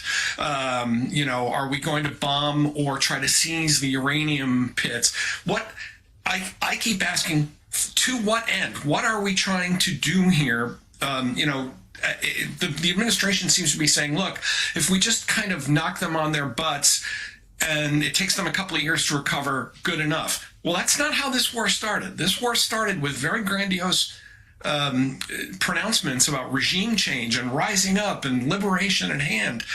So, you know, there may yet be a case to be made for staying in, for widening this war. I think the secretary is absolutely right. This has escaped Donald Trump's control at this point. But someone has to come forward and make that case and explain to people why their sons and daughters are being sent into peril and what the objective is and when it ends with something a little more definite than, you know, when the vibes are right or when I feel it.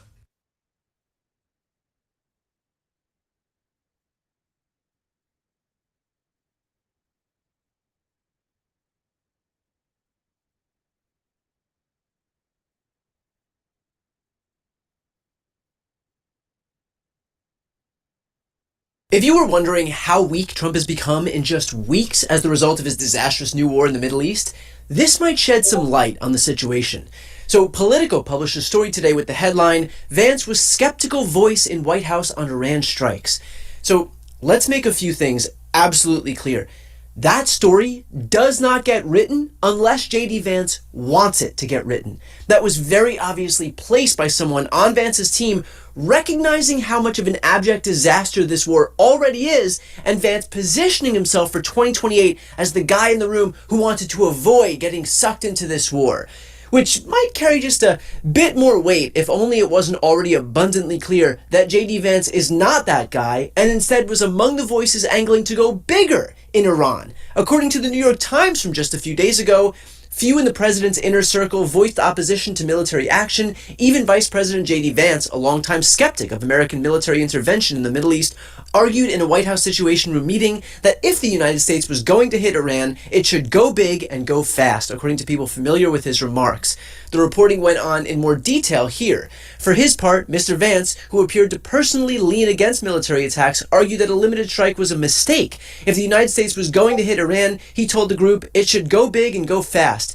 A spokesman for Mr. Vance declined to comment. Before the meeting, Mr. Trump appeared to have been leaning toward a strategy of a smaller strike, followed by a bigger one if Iran did not give up its nuclear enrichment, but Mr. Vance's argument seemed to resonate. And in the coming days, more officials moved toward the idea that the United States and Israel should jointly take aim not just at the Iranian missile and nuclear programs, but also at the leadership itself. Go big and go fast. Yeah, doesn't exactly sound like the skeptical voice that Vance is making himself out to be. Unless, of course, he wants to have his cake and eat it too. Get all the credit for being up Trump's ass, but also pretend like he's some dove when it comes to war in the Middle East. That's not only an indication.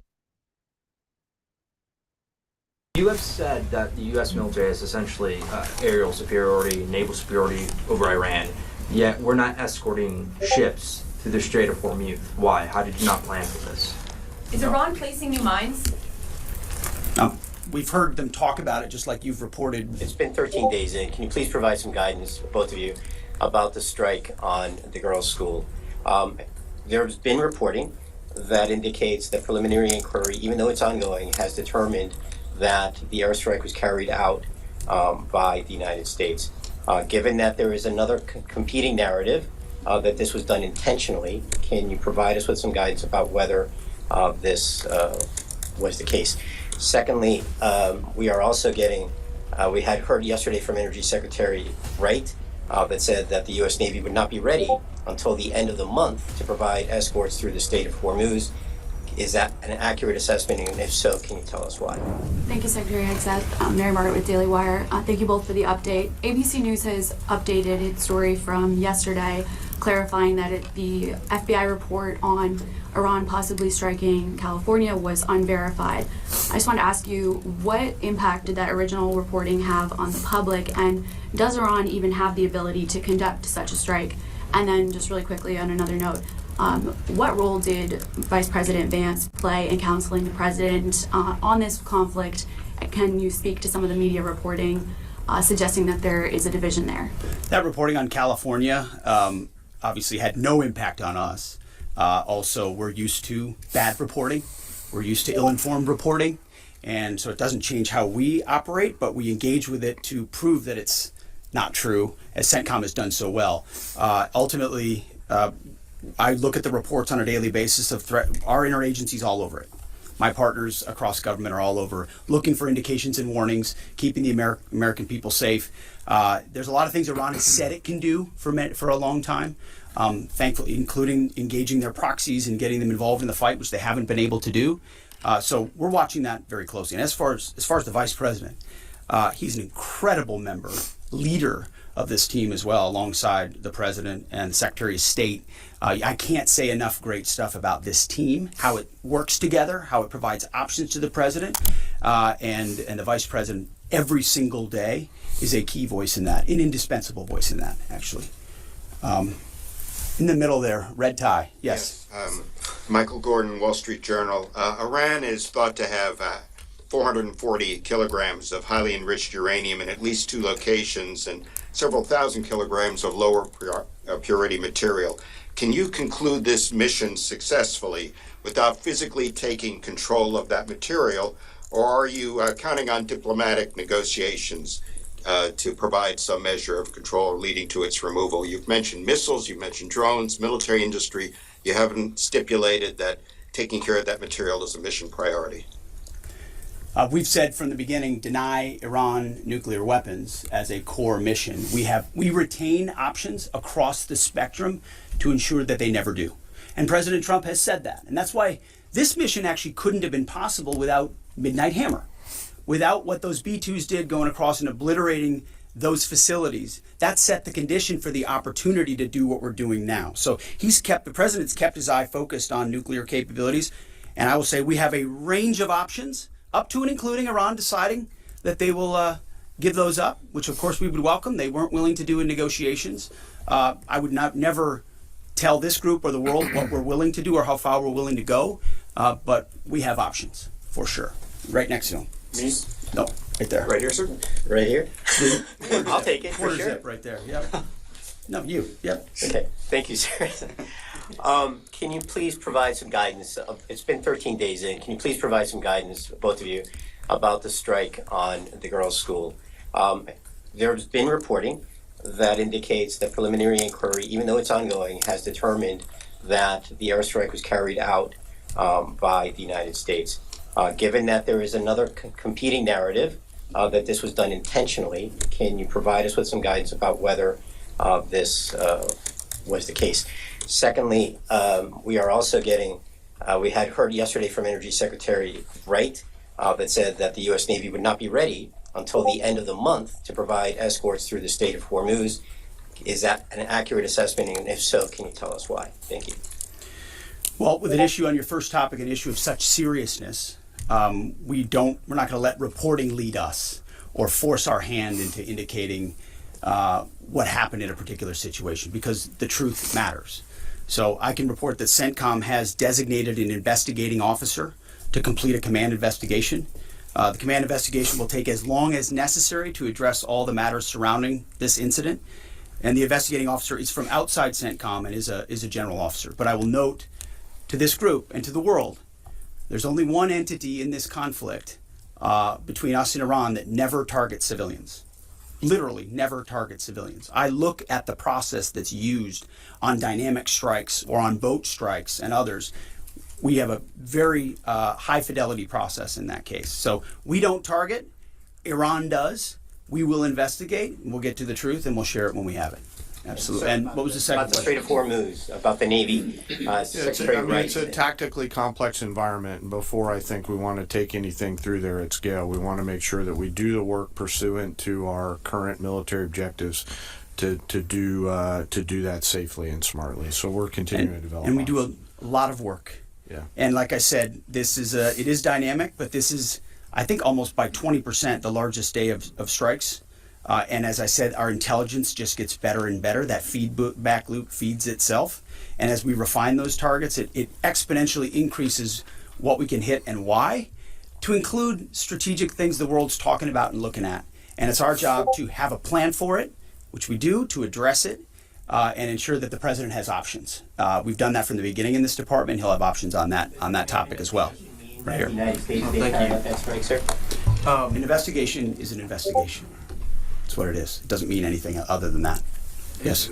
Ryan Morgan with the Epic Times. Regarding today's busy day of strikes, last week you guys discussed the progress of the air campaign to gain air superiority and to transition from these standoff weapons launched at range to more overhead strikes. Can you now say that these strikes today are going to rely entirely on stand-in over-the-top weapons, or are standoff range weapons still in play? It's a great question. I can say, based on the report I read this morning at 0600, only 1% of the munitions we're using today are standoff munitions. The rest are over-the-top, the types of which we have a plethora, which was our goal from the beginning. You use standoff, which are more exquisite. You transition to a much larger magazine depth, ensuring that you're preserving all the capabilities you have and your options across the force. Absolutely. Has Iran placed any mines Right since here. the war Lisa. started? Is Iran placing new mines? We've heard them talk about it, just like you've reported recklessly and wildly about it. But we have no clear evidence. We have no clear evidence of that. Thank you, Right sir. Mr. Secretary, given everything the U.S. have accomplished in the last 24 hours, as of today, how do you define success in this military option? And has that definition changed from day one? And also regarding Iran government telling countries hosting U.S. American bases that they could face attacks. What is the Pentagon doing about that? First question is, what is the objective? How do you define success as of today? Yeah, I mean, we define success, again, 13 days in, by reaching the military objectives that we've laid out. Launchers, missile launchers, defense industrial base, their Navy, the ability to project power in the naval sense, leading toward denying them to get a nuclear weapon. And we've got internal metrics that look at that we represent to the president, who then can decide how long he'd like to continue in pursuit of those military objectives. So that hasn't changed. There's a lot of things a lot of people talk about, what they want us to do or what we should do or what we should stay focused on. And again, I've addressed this before, and I think it's worth saying again, mission creep or expansive missions or prolonged timelines or democracy building or nation building, you name it, has not been part of what President Trump wants us to be involved in. We're solving for something here, this particular mission set, but also recognizing this country's conditioned to previous leaders, whether it's George W. Bush or Barack Obama or Joe Biden, who had these expansive, nebulous mission sets that kept changing all the time. So the timeline kept moving, and we kept pouring more troops in and on the ground. And then pretty soon everyone wonders, like I did in Afghanistan in 2012, what's our mission here? I'm not clear what it is. We're taking the opposite approach here and saying we've defined these objectives, we're pursuing those objectives. The president has his hand on the throttle and will decide ultimately when they've been reached that serve the purposes of the United States of America, American interests first. Yeah, right here. Thank you, Secretary Hegseth. Polls show over 80% of Republicans support the president's military action in Iran, but there's some consternation in parts of the party, particularly from your fellow Fox News alum, Tucker Carlson. He called the war disgusting and evil, and then said of unconditional surrender, which the president has called for, means foreign troops get to rape your wives and daughters.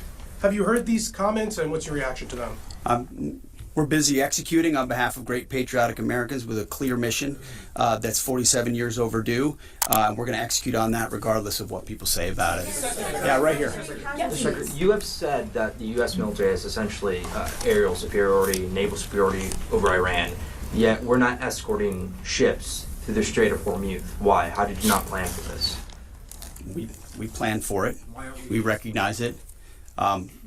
Because ultimately we want to do it sequentially in a way that makes the most sense for what we want to achieve and ensure that we're sending the right signals to the world when we do so. So when Chris Wright speaks or we speak, it's based on a full assessment of what we're up against, what we want to say to the world, how that we want them to see and understand the conflict. It's like this whole idea of the war widening.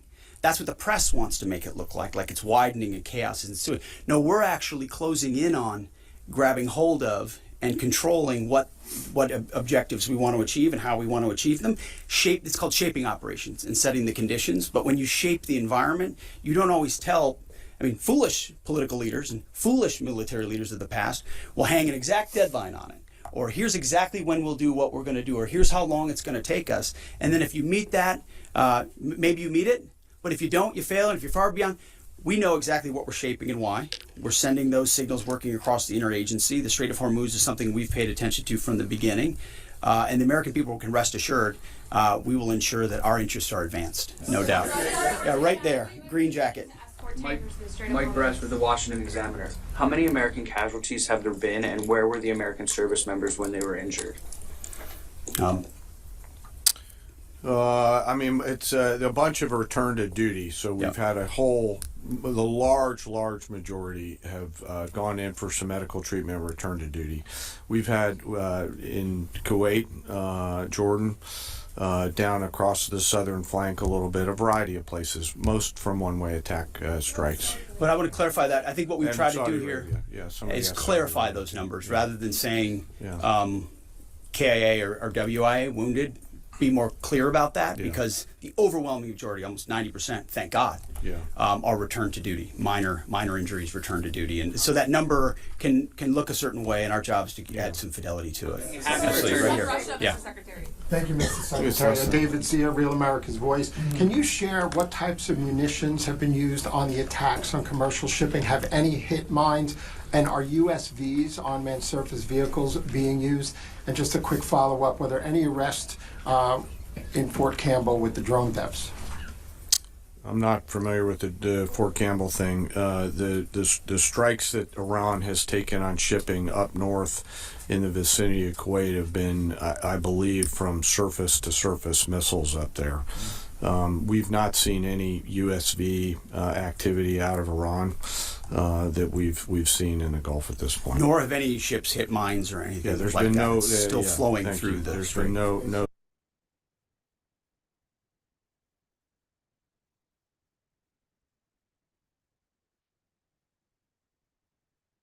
Well, I think it's important for your viewers, Jesse, and the American people to know that there's never in history been a more total asymmetric, one-sided annihilation of the enemy than you are witnessing that is unfolding right now in Iran. The United States, under President Trump's leadership, has annihilated their Navy, has annihilated their missile capabilities, has dealt devastating strikes to the IRGC and their command structure, has taken out, in collaboration and coordination with Israel, their nation's sinister leadership and command structure. Fantastic. Then let's come home. Let's go. I mean, Stephen Miller just told us we've annihilated everything in Iran. So why are we still there? Let's go home. Of course, Stephen Miller, after saying that, said we should stay longer.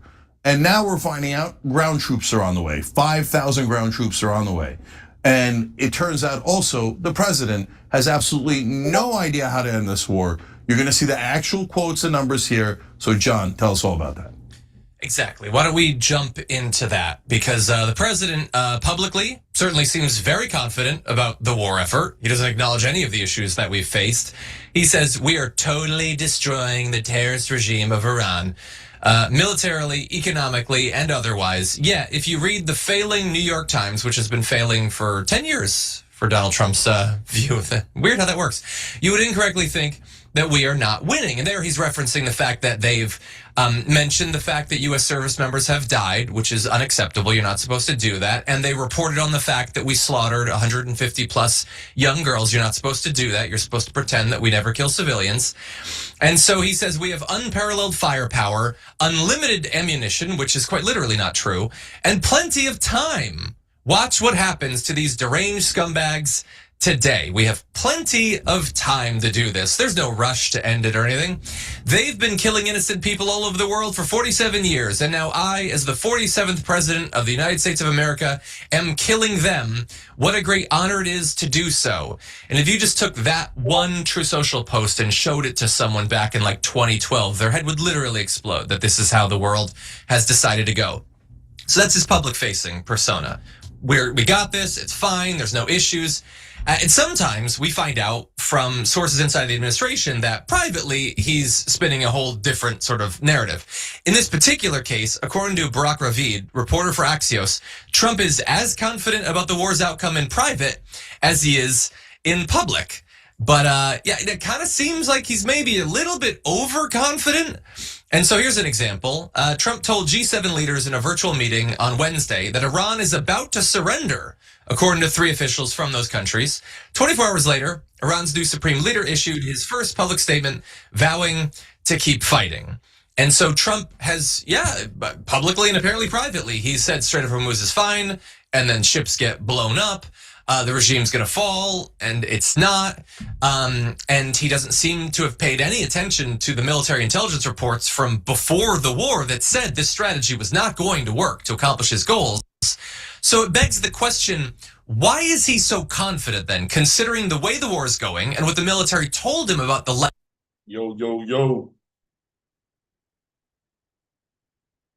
likely path of the war? Well, it might be that it's just the problem he's always had, which is that he watches too much Fox News. And if you watch Fox News, here is the sort of coverage of... I don't know, for some reason, man, I just ain't got a lot of faith in Party Pete, man. Can you hear me okay? Yeah. All right. Oh, that's unpatriotic of me, man. But I also have a whole lot of faith in Party Pete. Who we talking about? We talking about the fucking Party Pete? Iran, PK Oh, Freaky Live. That's some old school shit. Well, motherfucker have a nickname called motherfucker got a nickname Freaky Live. You know that boy. You know that's a wild boy. Yeah, niggas call me Freaky Live. Like, why, nigga? What the fuck you into? How did you earn that fucking name? You worked hard. Yeah, you was getting freaky. You was getting live, boy. It's called me Freaky Live, boy.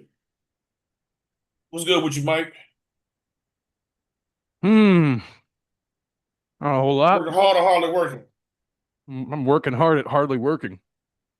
That's what I'm trying to do. But sometimes you got to work, man. Sometimes you got to work. But there is this. You work hard, you fucking play even harder, though. I was in Ohio with shit like we had like a home bar. It's like, I worked in the office. Another dude worked at a warehouse. Another dude worked at Chrysler. Another dude another dude was a forklift driver, and another dude he took the cars. He was a car shipper. He drove those trucks with all the cars on it. Oh yeah. He drove the car garage kind of thing or whatever. In the morning he'd load it up and he'd drive wherever he got to take them off, then go, And so we all was like a bar family. And so we all got off around the same time. We'd all meet up at the bar every day, drinking and shit, doing the happy hour thing. We all had to be up early.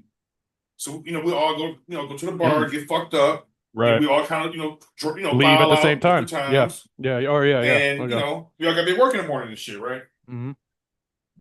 And all our old ladies was cool. It was a very cool little situation. You know what I'm saying? It was real cool. You know what I'm saying?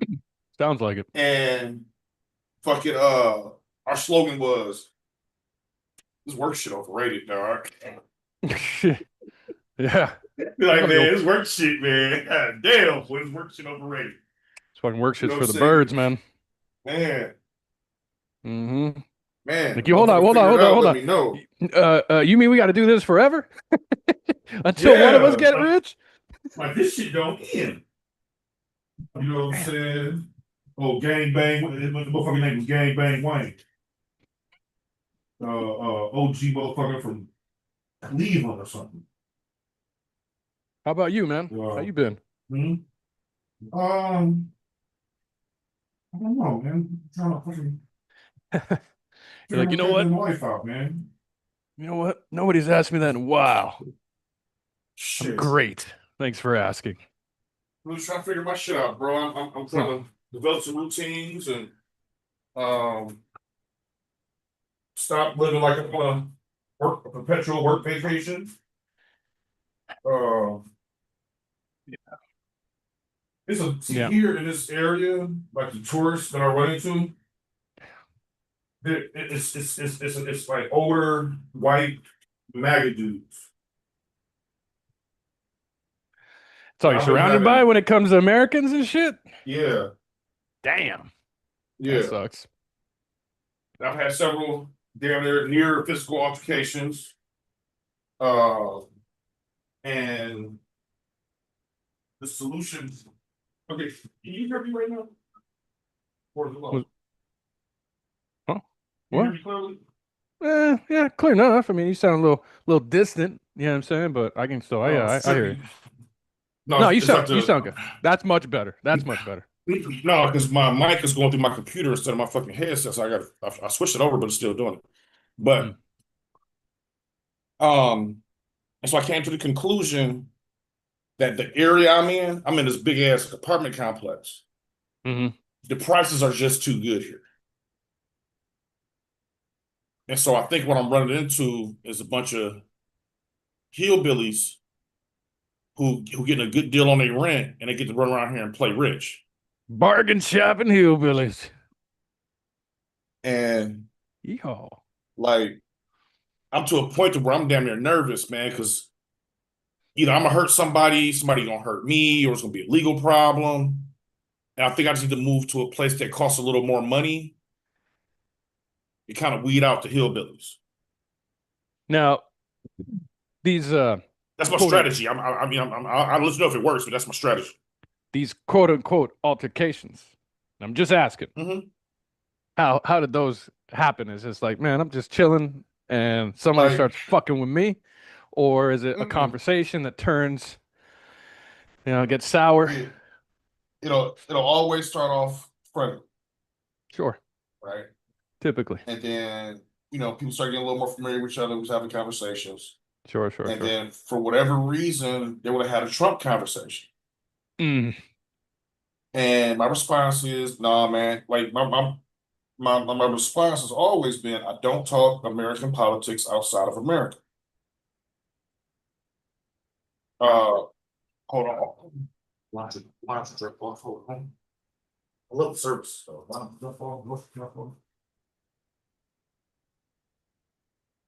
hello. Oh, thank you. I paid up on the yeah. You got your helper today. I'll be sending to the phone to them.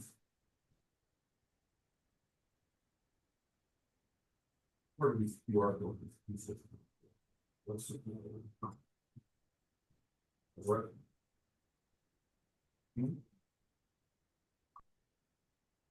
Shit.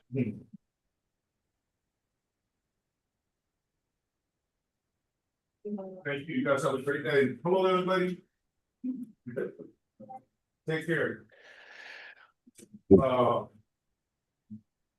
the fuck? So it'd be like, oh, I'd be like, man, I don't really, want to talk that. And I even let them know. I say, hey, man, I do a podcast like almost every day. If you want to talk politics, but we're drinking. I've given this speech where I said, listen, we drinking, man, and we all Americans, and let's not find ways to divide each other, like divide ourselves, like we all here, like right, especially because we're abroad. Let's just, you know what I mean? Just be Americans, right? Oh man, and they push it, they push it. Okay, they say some shit that's not true, and I gotta correct them on it. Then they say my correction is wrong. Then we look it up. Then that's bullshit. I know, and then get all heated and shit. Then it's like a situation where they're upset with me, and now they're going to do or say something disrespectful. And so, like in one instance, this is going on, and I said, "Look, man, like you say something, and I say, like, me you disagree on what happened." And then we look it up and it agrees with me, and then you say it's bullshit. And this has happened like 4 or 5 times in this conversation. Not one time have we disagreed on something, we looked it up and it went your way. I don't want to look, dude, like maybe you thought you were talking to somebody who didn't know the topics, but I talk about this almost every day. I research.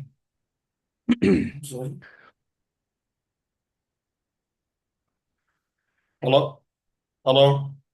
Yo. Okay. I'll be right there. Okay. Shit, Mike, good luck. Hold on a second. I'm gonna put a video on right quick. Give me like 5 minutes. I can run here and get my food. Yep. Let's see.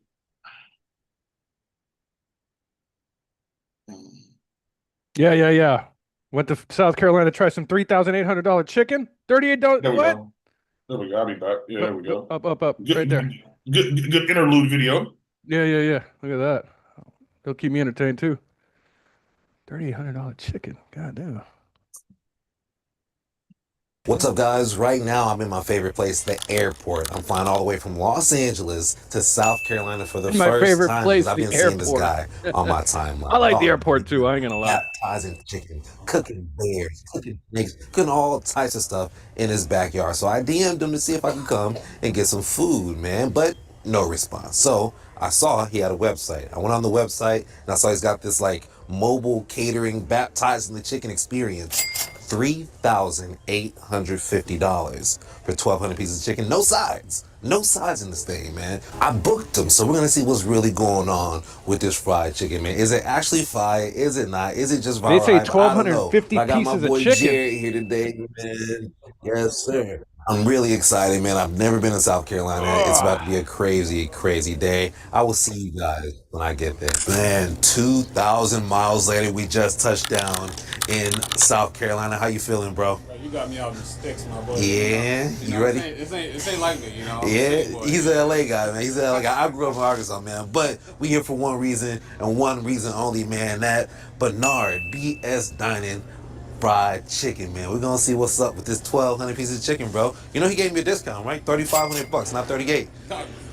yeah, $3,500, man. So Bernard, we on the way, man. We're gonna see you soon. It's currently Tuesday, so we're actually gonna meet up with him in the morning. In the meantime, we're gonna go get some to-go buckets and give away all the chicken, because me and Jared can't eat 1,200 pieces of chicken, man. Sir. We can't eat 1,200 pieces, so we're gonna see y'all soon. All right, guys, it is currently the next day, Wednesday. The big day is here. I'm supposed to be meeting up with Bernard at 12 p.m. Me and Jared, we're gonna go to the store and get some to-go containers, you know, so we can pack all this food up at the end of the day and give it to some people, man. I'm super excited. I don't know what to expect, man, but I know one thing. This chicken better be freaking fire, man. For the price and all the hype behind it, man, this better be some chicken sent from heaven, dog. Bernard, we on the way, man. Also, for everybody that wants to know what hotel I'm staying at when I'm traveling, this time I stayed at the Graduate Hilton Hotel. It was like a college-themed hotel, which is pretty cool. They had like student IDs for the key cards. A very eclectic room. The outside looked like a dorm. That thing was kind of expensive, though. I'm not gonna lie to y'all. $200 a night. So do with that information what you will. Oh my goodness. Yo, look what the cat dragged in, man. We had to recruit some help to eat this chicken, man. All right, man. Y'all see, I had to recruit some help to eat this chicken, man. You know, we got Nye in the building. We got Jared in the cut. How do y'all feel like this chicken's about to be, man? I'm excited, dude. I've been eyeballing this for like 2 years now, and I keep telling Bernard, I'm gonna pull up. I feel like you could just look at it and tell that it's clearly heavily seasoned. Yeah. It's fried beautifully. There's definitely a crunch on it. I hope so. I'm 3,500 in the hole right now, man. I'm 3,500 in the hole. What you think, Jared? I hope it's worth the money, man. I hope you ain't wasting your time. All right, we about to head to Sam's Club, get a couple things, and then we gonna be on the way to Bernard's, man. We'll see y'all in a minute. I'm in Sam's Club right now. I just had to look at some chicken, man. We came to get the plates for this to go, but we had to look at the chicken right here. This is a 20 pack, 22 pieces in this pack right here. $17.48 for the chicken wings right here. If you come over here, we got drumsticks, $5 for the pack. So if you do the math, bro, that's like $500 to $900 for 1,200 pieces of chicken if you get them from Sam's Club. You know what I'm saying? And I just paid $3,500 for it. I don't know what I'm doing right now. All right, guys, we got the plates, man. We got the plates for everybody that be talking about, you be wasting food. No, I don't, man. I got the plates. We're going to hand the food out as soon as we're done with the video, man. We'll see you guys when we get to Bernard's. We in this thing, man. We done made it, bro. We done finally made it. I'm excited, bro. Look at this, man. We really out here in South Carolina with it. I done seen this man crib so many times on the internet. I'm so excited to see what my boy got going on back here. Yes, sir. Yes, sir. My boy got 30 grills back here, man. We done came all the way from LA, man. What's up, man? How you feeling, big bro? Nice to see you in person, Good man. to see you, man. His name Bernard also. How you doing, Mr. Bernard Sr.? What's up? This is my guy, Jared. This is Naya. How you doing? How you Oh, doing? my God, man. I done seen this so many times online, but I feel good out here, man. Yeah. You baptizing already, man? Look at the deal, man. Look at the deal. We done made it, man. So you the only man I've been seeing that's been baptizing online, that's got your own contraption. Like, you made this? Oh yeah, so now I got a welder who made it for me. Yeah. So I got like 70, I got like 4 of them things up there. 4? You got 4 of these? Yeah, but I got bigger ones than this. See, this is a 4x2. I got two 7x3s up there. And that's my new one right there. Yeah. So that's a smoker, fryer, pizza oven, and there's a rotisserie. A smoker, fryer, pizza oven, all all in one, man. Bro, it's so good to meet you, bro. Man, for I real, appreciate man. you, brother. No, I appreciate you, man. I appreciate you. You know, I travel a lot. I be looking around, but I saw you, man. I was like, man, I got to Oh, try yeah, that. oh, man. yeah, I oh, got yeah. to try that, Oh, bro. yeah. Now, Oh, yeah. if I'm not mistaken, what are you like? 20? I'm What? 26. 26. I'm man. 26. Just young, young buck in the middle. I mean, usually I'm young, man. Now I'm getting old, man. Now I'm getting old, man. What made you want to start doing all this anyway, man? Oh, man. How'd the social media thing even start, bro? That's crazy, man. Happened out the blue. It started with this fryer right here. So I was doing catering, like, you know, for years. I was working at the funeral home at first, and I was doing catering on the side. But when I got this fryer right here, you know, I was doing a big event Changes for it. 2,000 people. Changes everything. Tried to find like 2,000 one night. So Get when I on posted this on TikTok. social media, everybody Boom. What's so was special about this fucking chicken? I don't know. There's all the setup. There's all the setup. But the motherfucker's got like 5 grills in the backyard. One of them is a fucking grill, a rotisserie, a fryer, and a pizza oven. That's just one of them, all in one. That motherfucker is like the RoboCop of fucking fryers right there, man, or grills or some shit. But he was just talking about how it all started. He's like, you know, it's crazy how this all started. It all started with the deep fryer and social media. That's man. It's crazy. Man. Man. That's anybody who's anybody's fucking getting in it. You know what I'm saying? All it takes is one to connect with people. Yeah, well, yeah. I mean, and I'm talking like any job really. You know, people that are fucking doing lawnmower. You know, like what the fuck am I trying to say? Landscape. They cut up fucking people's lawns. They make it like they speed it all up, make it look all fast and everything because that's pleasing to the eyes.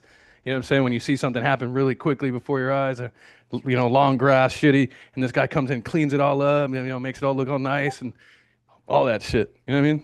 There's all types of people that are fucking blowing up or at least creating, nurturing a following. Wild shit, man. Short form media is the ticket. Too many TikTok brains out there. Wild boar hog, and down right there's a deer skeleton right there. Yeah. No, my boy for real with it, man. Yeah. So remember when I We said got a little that thick you something just- back there, boy. Yeah, I want to see her eat some chicken. Show her eat the chicken. I believe in myself. Okay. I believe in myself, man. They ain't gonna let you down. What bro. did you say it was at? 350. Let it get to about 355. All right, cool. 355. About 5 more degrees, man. Yeah, He paid $3,500 for how much chicken? 2,800 or something, or no, it was like 1,850 pieces of chicken, no side. Yeah. So $2 a piece.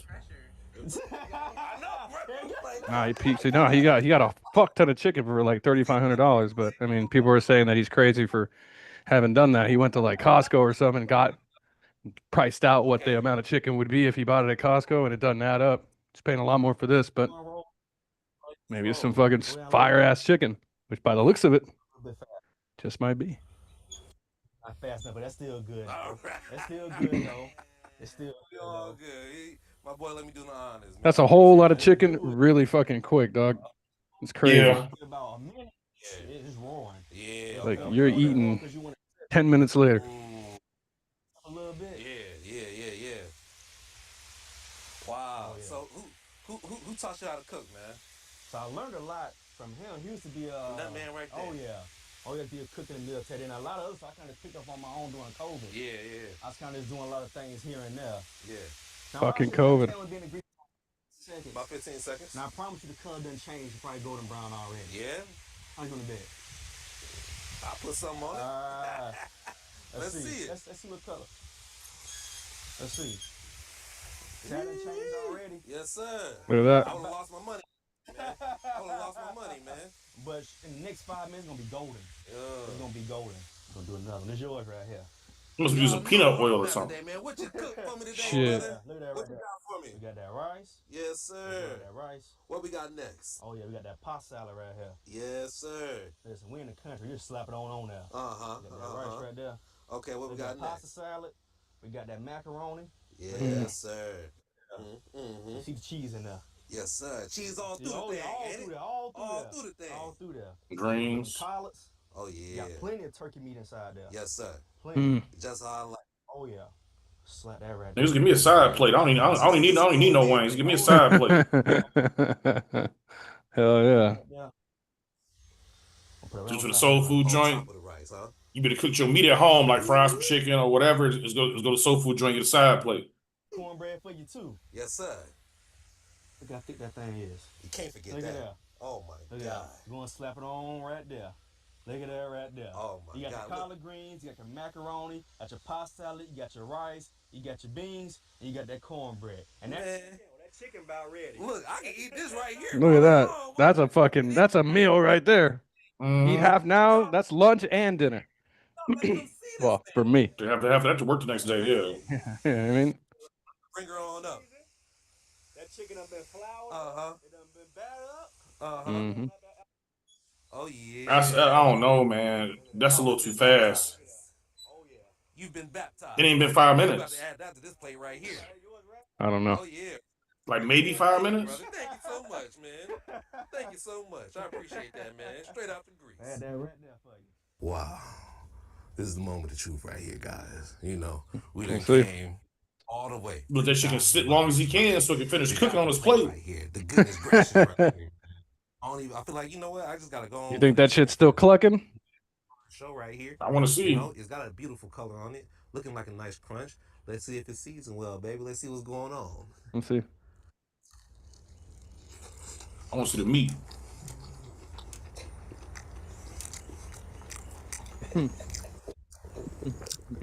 No, that bitch look a little rubbery, man.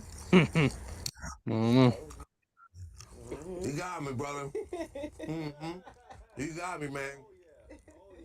It's a little different too. It's got like a little Cajun Creole touch to it, man.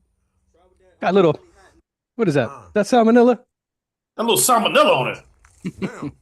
Put some vanilla on it. Some sour man. Who did that? Who did that? Wow.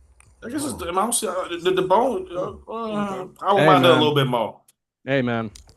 Oh Shit. shit. Honey hot going on. Honey hot sauce right here. There we go. Put a honey hot. There we go. Some honey hot. Oh my God. Oh yeah. Okay, nigga. I've been trying to get hot sauce the whole time I've been here. That's that dog, bro. Oh, you can't find any, huh? Is it hard? In Colombia, it doesn't exist. So the whole time I was in South America, I had 0 hot sauce. Damn. When I came here, I saw it in the store. I bought it. I went through that shit on everything. And then after that, I went back to the same store. They didn't have it. And I was going to all these different stores. They didn't have it. What hot sauce? So I found this. They got like a version of Costco here. Okay. So I bought a membership. I went there. They didn't fucking have it. Now it's a different Costco version they got here.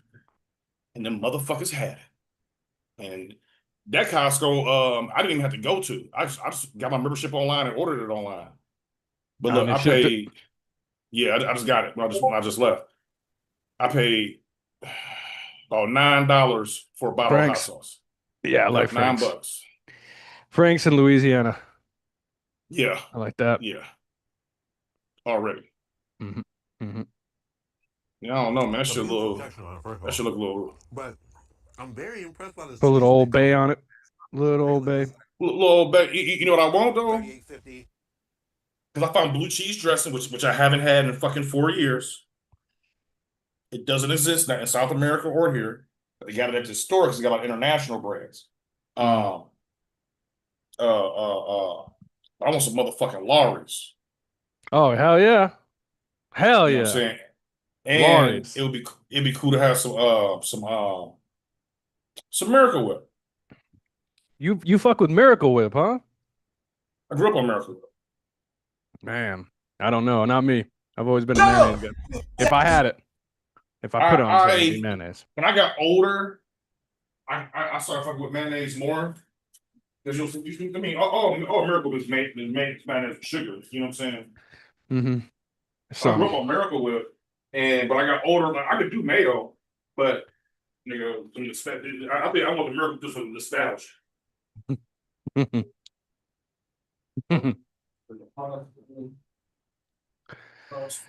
It's hard to find lettuce around this bitch. Lettuce? Yeah. Oh. Yeah. They eat mostly, like, want to be honest with you, They eat most cabbage, they don't eat a lot of vegetables, and when they do, it's just like cabbage type shit or like carrots, cucumber. cucumber. And they salad is cucumber, tomato, and onion. They eat a lot of shit. Then they don't eat fucking like I'm a fan of salads. I like salads. You know what I'm saying? With some fucking, you know what I mean? But they eat a lot of meat there. Then that's meat eaters. Huh? A lot of pork. Pork, a lot of pork. And, Pork's alright. I can't have too much of it. Even with ribs, like, you know what I'm saying? I can't have full fucking rack of pork ribs. I can do a half rack of pork ribs. It's just too greasy for me. You know what I mean? Some beef ribs, I'll fuck up some beef ribs. I mean, I love bacon. Don't get me wrong. I fucking love bacon. Bacon's great. I've had chocolate dipped bacon. You ever had that shit before? Yeah, I've seen it. And I'm like, that's a little too freaky. That's too freaky live for me. Hey, here's another one. This is gonna upgrade the freaky live here. But the chocolate dipped bacon, I'm not gonna lie. They dip it in that kind of chocolate you pour on a fucking ice cream, but it hardens up. So you know what I mean? So it's kind of like a. But anyway, that was actually pretty good. That salt and sugary thing that you would find, like, you know, almost kind of similar to like a chocolate covered pretzel, almost in a way. But the other one that I had one at a fucking fair once, and it was a glazed donut burger. So they took a glazed donut, they cut it in half, and they put the burger and everything else with it, lettuce, and, you know, and you fucking smash the fuck out of that. I was like, I gotta try that because that's off the wall. And I ain't gonna lie, motherfucker, I would have had another one. That motherfucker was fire. I don't. It was just one of those things, you know. It's the sweet and salty combo. Okay. Or it was bad. Okay. They put ice in the bag when they deliver your shit. That's okay. They put what in the bag? Cool. Ice. Ice. Yeah. Yeah. What's up? So, overall, in retrospect, you know, from when you got here to now, what like, how have things changed in your perspective? How have things, like, I don't know, you know what I mean? How's your perspective changed of the place? The Philippines? Yeah. I think I need to visit a different parts before I can really say that, because the perspective I got here is the whole, like, tourist thing where, you know, a lot of the locals are very cool, but you're unaware about authenticity. There's so many tourists, and they kind of look at you as like a job. So yeah, an opportunity. Yeah, they're trying to come up. That's one reason when I travel, I try not to be in in very tourist dense areas. Right. And again, the $1 gets you, like, is how much equivalent to their whatever they get, peso or whatever? 50 pesos. How many? 50 pesos. You basically take their number and double it. So, like, 100 pesos here is like $2. Like 168 or 170, but basically $2. So, like, if I go, you can get a shot at a bar for 100 pesos. 100 shots of tequila cost you 100 pesos, $2.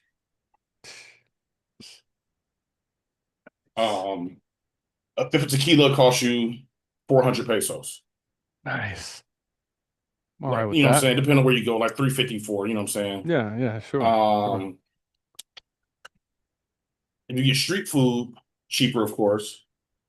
And so, like, you probably get a meal for, like, depending on how much you eat, you know what I'm saying, like 300 pesos, you know what I'm saying, 400 pesos. It's like $6, $5, you know what I'm saying? Food costs more here than what it did in Colombia. Colombia food way cheaper. I mean, okay. I mean, but think about it, though. I mean, in a way, like, if a motherfucker comes in there, let's say he just fucking cashed out his 401k that he's been building up for the past fucking 30 years or 40 years of his life, and he just fucking rules over there. He does. I mean, it is easier to kind of get high on your own supply.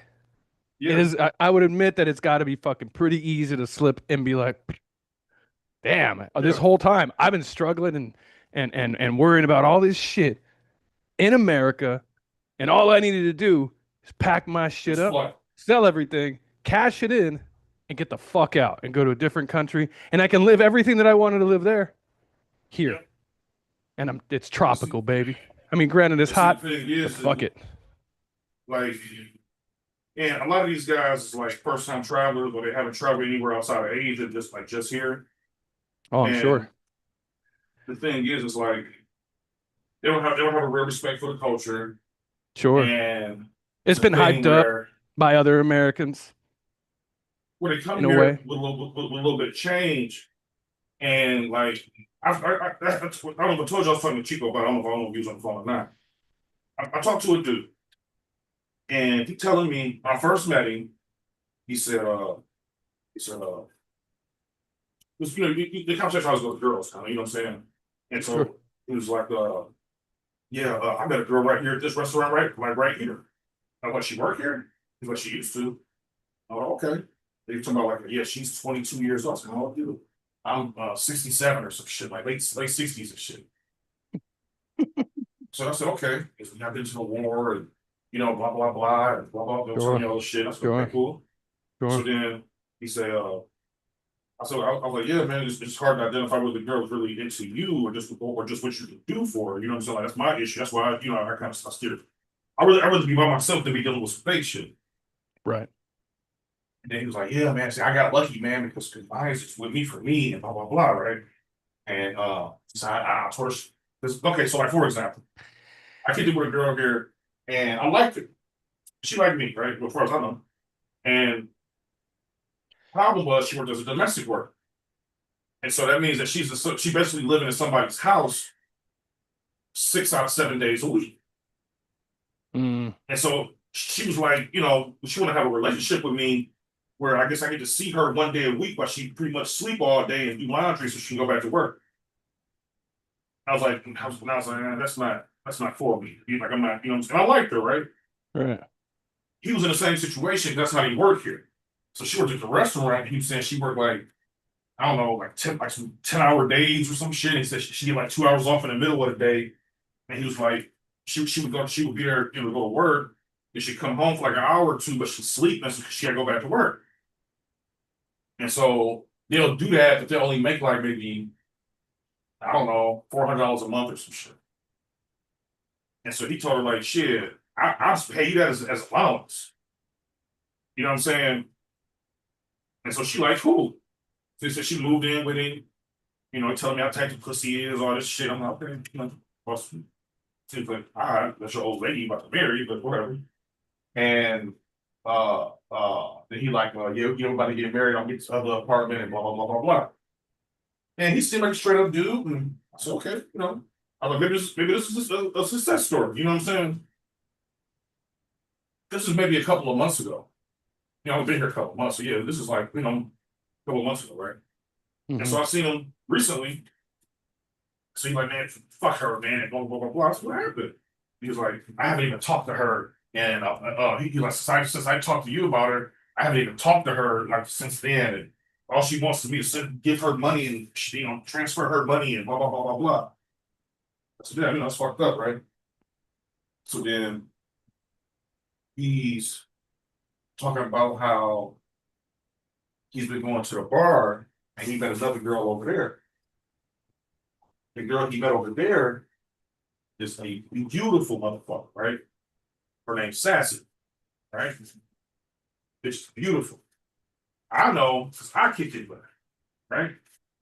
But when I kicked it with her, she was trying to like make it like she's the one. And I'm like, no, I'm the one. You know what I'm saying? Like, you're about to fucking, reverse no show me. And so then she was kind of like coming at me like, don't you want somebody live-in girlfriend type of thing? And I was like, I don't know, blah, blah, blah. And basically, like, if I met her under any other circumstances, she would have got me. But you're a bar girl.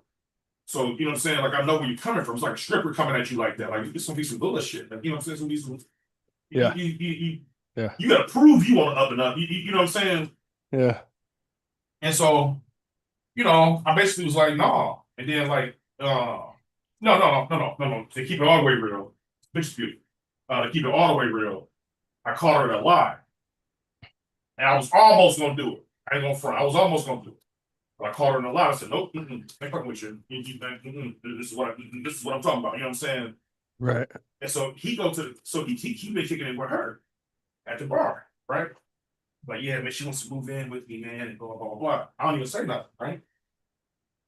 I ain't talking to her, so you know what I'm saying? I'm not doing this. And so he says how, yeah, sometimes when she gets off work, she'll come over. And I was like, okay. Then he was like, yeah, but she always brings her friends. I'm like, how many friends? She's like 2 or 3. Like from the bar? He's like, yeah. And I was like, is you like feed them and buy them liquor and stuff? He's like, oh yeah, I'll make sure they eat now. I'll make sure I have a bottle here for them. I said, so they get off work, they come to your apartment and eat and have drinks, then what? He's like, oh, they just go to sleep. And I was like, man, look, I ain't trying to be a business man, but have you a sassy, been busy? Oh no. All right, okay. So then he brags about, he's telling me all these things like he's bragging. So then he says, yeah, man, when I go to the bar, all the girls come around me, man. All the girls come around me. I was like, okay, that's cool. Then he say, then we talking, he got a $500 bill at the bar. I said, what? I said, damn, man, how long did it take you to run that up? He's like, about 2 days, 3 days. I said, you going to the bar and you spending $200 a day? He said, yeah, man, and I only end up with a couple of beers out of that. So basically, he go in the bar and he just buy the girls drinks the whole time of year. The point I'm making with all this is he think that's some player shit. So I'm not dealing with I'm not dealing with no motherfucker like that. And you say he was in his late 60s? Yeah. But like that's how like I gave that long drawn out. What I'm saying is like they all be talking like that. Like they doing some player shit. And then, the girl gonna get them to fucking invest in some like a house, build a house, some bullshit. Then his money get fucked up. Then he on the internet talking some these girls ain't no good, they scam me. No, nigga, you down here on some weird shit. You scammed and yourself. You fuck it up. Yeah. And the thing is, they fuck it up for a motherfucker like me. Right. Because when I be like, no, what the fuck you talking about? They're looking at me like, motherfucker, you ain't following protocol. Right. Be like, no.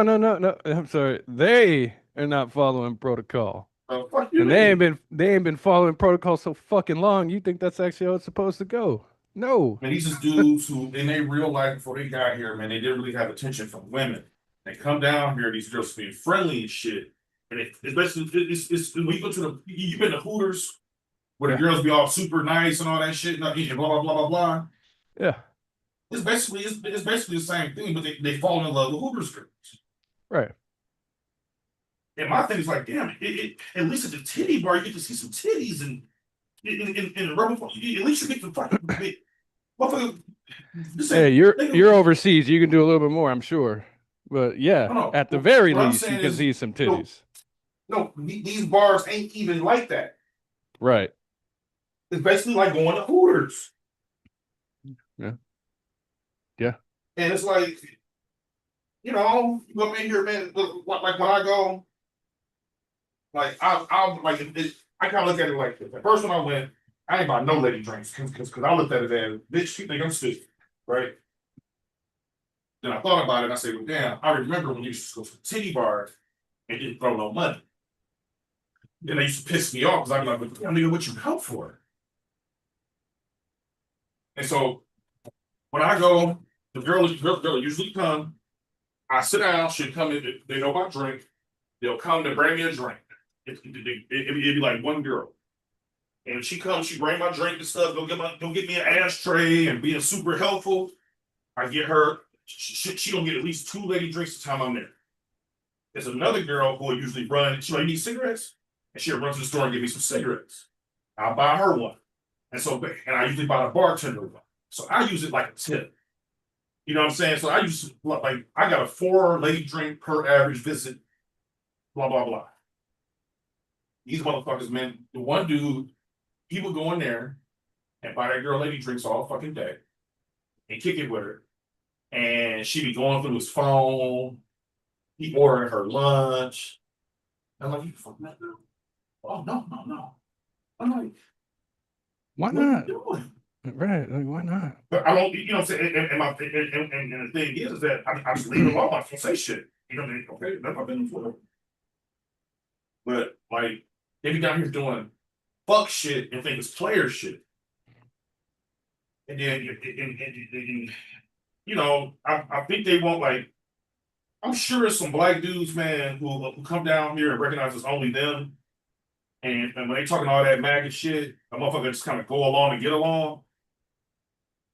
I'm not ever gonna do that. And my thing is, we don't even have to discuss it. Like, it doesn't even have to be part of the conversation. You know what I'm saying? And it's like they just want me to agree with them. Okay, one time this motherfucker talk. You bring it up. I said, man, I don't want to talk this shit. You know what I'm saying? I'm starting the story real. I said, look, man, every time we look something up, you're wrong. Like, let's just stop. You know what I'm saying? It's silly. My girl here, your girl here, we drinking. Like, what the fuck is we doing? Right. And so I can tell he pissed off. He don't feel satisfied. But we chilling. I'm talking about like the bar, like that bar closed early on whatever day we was there. So that bar was about to close like at midnight, and it was like 11, quarter after 11 type of thing. I'm finishing my drinks, we chilling. And he said, such and such, my nigga. What? What is that for? I said, look, and mind you, Mike, I'm drunk too. I said, look, man, you know, I can't police your speech, dude. You know what I'm saying? You say whatever you want to. And I know some people it's not a big deal. I said, man, you know, you've been kicking it, man. I've been buying drinks. You know what I'm saying? We done hung out a couple times, man. You know, and because I've been buying motherfucking drinks pretty much all night. You know what I'm saying? I said, look, man, you know, I take it very disrespectfully, man. I really would appreciate if you just didn't say that around me, man. I take it disrespectfully. If you think it's not a big deal, this is how I take it. I understand, man. Then like 5 minutes later, like, yeah, my nigga. I'm like, And strike two. so I'm like, you're like, you gotta admit that was funny. I was like, damn, man, like, using racial epithets to me is funny and shit. And so then, like, so now, like, before it was more so like, let me explain this to you. This time it's like, I was like, damn, man, so, like, you trying to embarrass me or something? You know what I'm saying? And then he like, huh? I said, what you trying to embarrass me? You see, I'm here with my girl, I'm in a public place, you keep doing that. I asked you not to. I explained to you how I felt about it, and you want to do it again. So what, you want to fight or something? I was like, what position are you putting me in? Where do you think this is gonna go? You're forcing my hand. I think that, like, I'm drunk. I think me being drunk, me being clear and so direct, and I don't know how I look visibly, but I was really trying to contain myself. Because I was mad to the motherfucker, dog. And then he instantly became like super apologetic. And so like, it put me in a situation where I was like, okay, you know, I gotta be cool because he just keeps saying sorry over again, and you know, asking to shake my hand and all this shit. And so to the outside optics, I kind of got bossed down on this, right? Right. These is all calculations I gotta make. But I sent this bitch and been buying shots for 2 hours. You see what I'm saying? And so then when I left, what bothered me about that situation is I said, damn, what if he said, fuck you, you are a nigger, and what are you gonna do about it? What would I have done? Right? If I acted out violently, there's all these white folks and these Filipino motherfuckers who they've been here. I'm the new guy. They probably gonna kind of align these stories and shit. Right. Yeah. Now, you gotta watch I got a yourself for legal that. problem and all this shit. Right. You see In what a I'm saying? foreign country with Then witnesses. if I don't do nothing, I can't even look myself in the fucking mirror. Right. So like it was shit like that. Man, this old 70-year-old motherfucker We in the bar. Long story short, it was a girl who was overcharging me on tequila. And I mentioned it in conversations. We at the table because she was bartending. I said, you know what? That motherfucker always overcharged me. I said, she ain't overcharging me today. And this old 70-year-old frail white dude wear basketball shorts with a t-shirt tucked in with fucking sandals. This old frail motherfucker, right? He's like, oh no, I come here all the time. I'll talk to him about that. If that's going on, I'll fix it. I said, look, man, I just ordered a bunch of food. It's not a big deal. I've already got my bill straight. I'm not getting overcharged now. It's not a big deal. Like, there's nothing for you to do. He said, okay. Then 5 minutes later, you get up and do it anyway. I said, damn, man, you're cooking my food, man. Right. Like, man, you know what I'm saying? I said, damn, man, I asked you not to do it. You agree. I don't care what I said. No. He came back trying to convince me that I was wrong. I said, That they weren't overcharging you. He said they have different size bottles. I said, hey man, look over there. You'll see everything over there is a fifth. Bars will have different size liquor bottles. What are you talking about? So they told you that dumb shit. You believe it if you want to, bro. So then, like, he looked at it. I guess he got mad because he realized what he was saying didn't make sense. So I said, damn, man, and I asked you not to do that and you agreed. I don't. So what if I agree? I'm like, huh? This little tiny frail white man is being kind of aggressive. I'm pissed off too though, because I ordered a shitload of food to leave out of here. And I'm like, fuck. And then as soon as they walked away, I seen her go in the back. The same bitch went in the back. And I'm like, man, what the fuck is going on? Right? I said, I can spit in my food or anything. He said, fuck you. I'll spit in your food. I'll spit in your fucking face. Damn. What do you do? You tell me what to do. Yeah, your actions speak louder than words. What do you do? Yeah, I would. This is me now. Mm-hmm. Not fucking 4 shots in, or not 2 hours of drinking in, and shit pops off, right? So this is me now. This is maybe 1 hour of drinking. This is like 1 hour of shots. Okay, all right. And I'm only saying anyway. I'm gonna just answer the question. I probably wait for the action to take place, whatever it may be. However the aggression happens, I'm gonna let them do it first, and then defend myself from that. If he fucking spits at me, boom. No. He's not gonna do that. But because why do he have to? He just punked your ass to your face. He's talking you. He just told you, I spit in your food and I spit in your face. It's your turn.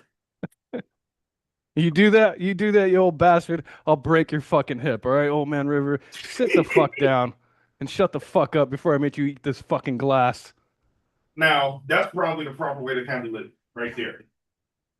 Yeah. I had so much anger. I couldn't even fucking make the words. Wash over me at one time. I just got up and walked out. Oh. Right?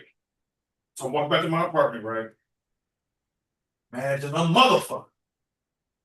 I get back to my apartment, and I said, "No, my plan was away from my food, come back to the apartment, eat and pass out. That was my plan.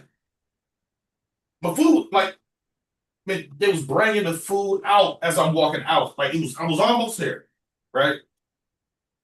I left the food, dipped, go back to my apartment, sitting here. Mad that I'm motherfucking. And I said, fuck that. I need another drink.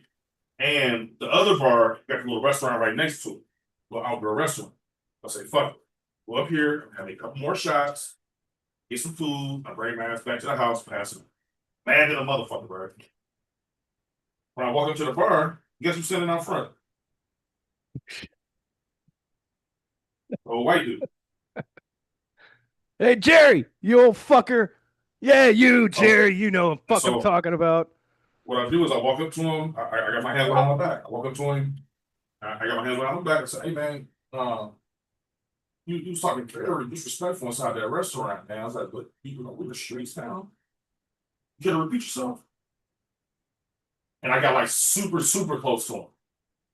Like damn near cheek, we chest to chest, but I'm leaning over to where we cheek to cheek. But I ain't got my arms in front of me, I got them behind me, right?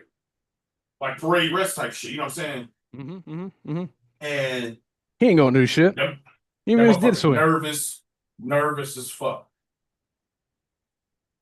Nervous as fuck. I'm like, could you please repeat yourself, man? Because now we can do something about it. Right. You know what I'm saying? Like, because they got police inside that it's almost like a little police force, security force right in here. Yeah. Like in the apartment complex. I said, we ain't got no police here. We got nobody's restaurant. I was like, we can do something about it now. I was like, why don't you repeat yourself? So now he all apologetic and I didn't mean anything by it, man. And then when the bar manager kind of saw it was some tension, we could run outside the bar. When he saw some kind of tension, he kind of come up. And then when he come up, his attitude changed a little bit. He's like, if you're gonna just hit me, just hit me. I said, hey, man, I'm not bringing up no violence. Why are you bringing up violence, man? I'm not being violent. Am I being violent with you? Because he's trying to stunt in front of the As soon as somebody shows up, yeah, of course. He think he got some, you know what I'm saying? He got some back. Right. And so then, and I was like, hey man, I ain't moved. I ain't not in his fist. I said, man, walk away from me, man. When you see me, don't say shit to me. He's like, huh? I said, walk away from me. I just wanted him to know I'm a bigger dog. I'm a bigger dog than you. Yeah. They kind of like look, like I didn't make it. Like we there to nipple, nigga. Like I'm that close to him, and I'm linked over, like talking to him in his ear. Yeah, like motherfucker, you can smell my breath. I'm this fucking close to you, homie. Basically, I'm taking your space and dismissing you. Yeah, right. I want you to feel how this feels. Mm-hmm. No. I want you to know. I want you to know that you're scared, and you can't deny it. You see what I'm saying? And so he walked off. See him a couple of times. He don't say nothing. Now last week I'm at the bar. This was a couple days ago. He said, "Hey man, can we just?" I said, "Man, what the fuck are you? No, can we just bury the hatchet?" I said, "Man, why are you fucking talking to me, man? You think that you gonna be cool or something?" You want me to bury? I said, man, you want me to bury a hatchet? Is that what you're asking me to bury a hatchet? Right. Is that what you really want? You know what I'm saying? Yeah, I'll fucking bury a hatchet. All right. And then it's like, you know, it's just like it's like incidents like that, you know what I'm saying? And then like other times where, you know, this bullshit. And the thing is like at first I'm saying, damn, like I'm a common denominator or something I'm doing. Mm-hmm. And it's even to a point to where when I go out, I go on the phone with Chico. And I'm like, I am drinking. I ain't getting no shit. I'm not having these conversations. And then the next day I'll be like, man, me and that motherfucker end up getting into it. And I'm like, the one dude who talking about the girls and how, you know, he was gonna marry the girl, he is telling me about how he spent all this money at the bar, how the girl he was gonna marry broke in his apartment and took his money and took a picture of him and how he still want to kick it with her. And right. So he just sat here and tell me all these stories for a long time, right? But like, you know, I'm drinking. I'm about a third of the bottle left. The white dude who was saying that nigga shit walks by. I'm thinking me and the old dude was quiet. I was like, I said, dude, that was calling me, you know, saying the word around. And then we went back to his bullshit. I didn't have a conversation about it or nothing. When he brought it back up, he brought racism back up. And the point I was trying to make to him, he was like, yeah, man, people should even, if you don't talk about it, man, it goes away. And I'm like, stupid. You know what I'm saying? Like, what the fuck you mean? But like, that's dumb, you know what I'm saying? But I don't work like that. If you just don't talk you got a family member who's got dementia. It's not like if you talk about it, it goes away, motherfucker. It's still there. It's still there. Yeah. It's stupid, right? So, and the thing is I was trying to like get him to see a different perspective than that. And I was like, well, the thing is, man, it's really just rich people playing poor people against each other. Because a Very person true, my man. who's That's not very rich true. being racist, yeah, they feel like they're above this person, but really you agree on the shit that's against you. That's all I'm trying to get him to understand. He couldn't understand. Mm. And then he get frustrated and say, you know what, then all you do is talk about race. I was like, huh? I don't bring it up. What are you talking about? That's all you guys And I was like, you know I was what? like- I have a podcast, and here's my business card. I'm Jump not on. tripping. I got an outlet for this. I don't need to sit here and talk it with you. Right. I do this sometimes for 6-7 hours. So I don't need to get this out of my system. I don't need You know what I mean? the Texas Hillbillies' opinion on this shit. Right. But if And you'd so- like to, here's my You business. come on the show. Come on in. And so I said, damn, man. Like, we've been sitting here talking, man, for like a couple of hours. And you telling me and what fucked me up, Mike, is I have to be eloquent, measured, and reasonable while I'm intoxicated. Yeah, poise And is so a I said, damn, motherfucker. man. I said, we've been talking for a couple hours here, man. You telling me things going on in your life. When the dude walked by, I shared something that was going on in my life. And then we went back to talking about what you had going on. You're going to reduce our whole interaction to all I do is talk about race, man? And and the thing is, white people have a problem with accountability. If me and you have a conflict, Mike, and you say, hey, man, we may disagree, but I don't think that's cool. And it made me feel like this. If I give a fuck about you, I'm just gonna stop doing it whether I think I'm right or wrong. And that's integrity, my man. You can And that's why I like explain- you. It's like if we argue at a point, I'm not arguing to the death. But if a situation be like, look, man, you may think saying wetback don't mean nothing, but it bothered me. I fuck with you, I'll stop. Example, on Big Street, there was one dude. We was cool. He would come in the room and I'd be talking real negative about religion, Jesus, and all that. Me and him started having friction and I didn't understand why. I pulled him aside. I said, what's going on? And he was mad as fuck, but he broke down and explained to me, he's like, man, Jesus is real to me. You be blah, blah, blah, blah, blah, blah, blah, blah. After that, when he come in the room, I don't talk about religion no more. If I fuck with you, I ain't tripping. So I have to say this. He said, yeah, man, but that seems like that's all you talking about, man, and blah, blah, blah, blah, blah. And I was like, man, all you talking about is going to take advantage of you, taking your money and shit. How stupid you is to win. So then he was like, well, and so then But and the part that's the most, because this has been almost like a case study. If I change my perspective on it and just try to learn from the experience, you know what I'm saying? That's some higher learning shit. Yes, case study. Yeah, a social like- experiment, if you will. It's like they want to be. What fucks me up is they want to be rude and disrespectful to you, and the underlying tone is race. They don't want to admit it's about race, and for some reason they want you to be okay with it. They want you to be cool with their disrespect for some reason. So like he say that shit, blah blah blah. Can I go back and forth? And I say, so is you drinking something? So I was giving shots out my mouth. I was like, you still drinking? And I was like, so what you sitting here for? Why not politely excuse yourself, man? Yeah, you let me go away. And I'm sitting here and I'm like, damn, man. Like, I'm not here to meet people and then create enemies. yeah, right. I go to the bar to get fucked up. Yeah, and hey, I'm out here too. You know what I mean? You know what I'm saying? Hundreds of thousands of miles away from home. I'm not looking to make fucking enemies here. Like, what the fuck are we I'm still doing? on flight too.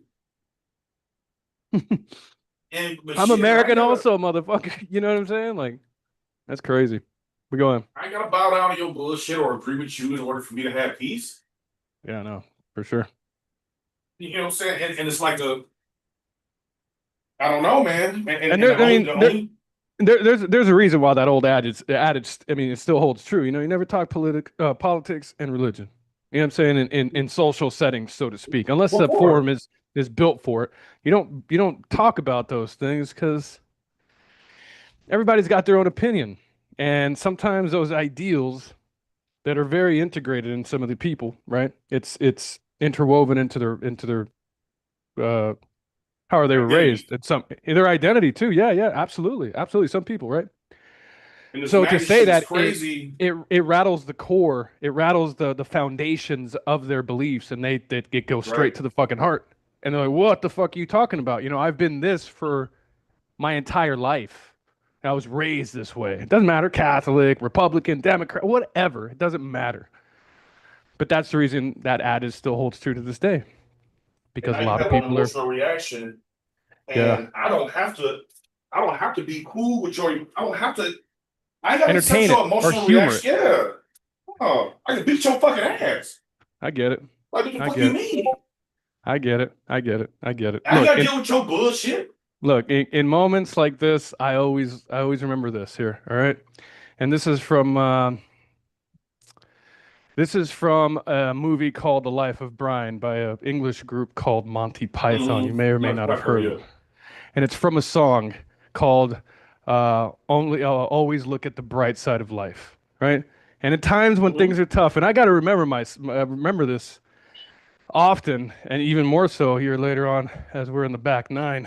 But the lyric goes, "Life's a piece of shit when you look at it. Life's a laugh and death's a joke. It's true. You can see it's all a show. Keep 'em laughing as you go. Just remember that the last laugh's on you."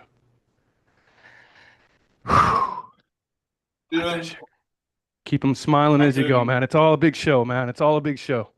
See, I agree with you, but there's this racial shit is an added layer, man, because it's like It is. It feel like, yeah, man, like why you not being like this with nobody else? Right. And I'm actively trying to avoid conflict in playing the game. Yeah. And it's like, come on, man, and the thing is, especially here, like if I'm in Mississippi in some white county, Sure. I would expect Right. this. I'll expect shit like this. Yeah. You come in there mentally prepared. This is probably the kind of conversation that Yeah. I get that. You know what I'm saying? And that's why I wouldn't hang out in no motherfucking white county and no fucking bar. You know what I'm saying? Talking no goddamn shit. You know what I'm saying? But if we was in somewhere on just anywhere else, not some just crazy backwater white shit, you wouldn't fucking talk to me like this, man. Because I'll be choking with it. Well, for one, and I hate talking like this, and I'll beat your ass. I hate saying that. Because anybody can want to fight too, want me swing on. Yeah. Really though. But you're an old little frail man. An infant could beat you up. Mm-hmm. But a child will fuck you up. You see what I'm saying? A strong breeze with some And- dust in it will get you fucking keeling over, coughing, and Dude. almost dying. Dude. And so it's like, how dare you? And the only reason you're doing it is because you feel like You surround. You the got structure protection. around you is protecting you. Yeah. You ain't shit without your homeboys. Mm-hmm. And I don't see you talking, I don't see you doing this with nobody else. Yeah. So why am I Yeah. your bitch? Yeah. And it's Yeah. it's like that. Yeah. That's what makes it hard to fucking Yeah. I hard understand to that. eat that shit. Yeah. I don't got anything to say to that other. I don't got anything I can say to that other than yeah. It's a motherfucker. And it's like, oh, man, it made it so hard to walk away from that situation, dude. It would make it tough for me as well. I must I want 100% to smack admit. the I ain't want to punch. I just want to smack the shit out of his ass. So You know what I'm saying? I think that this is where poise really comes into play, right? On how you mitigate those fucking flare-ups of emotion. Because I'm sure every time they say something, it's like fucking. It's like it's like an inferno inside. Like motherfucker, right?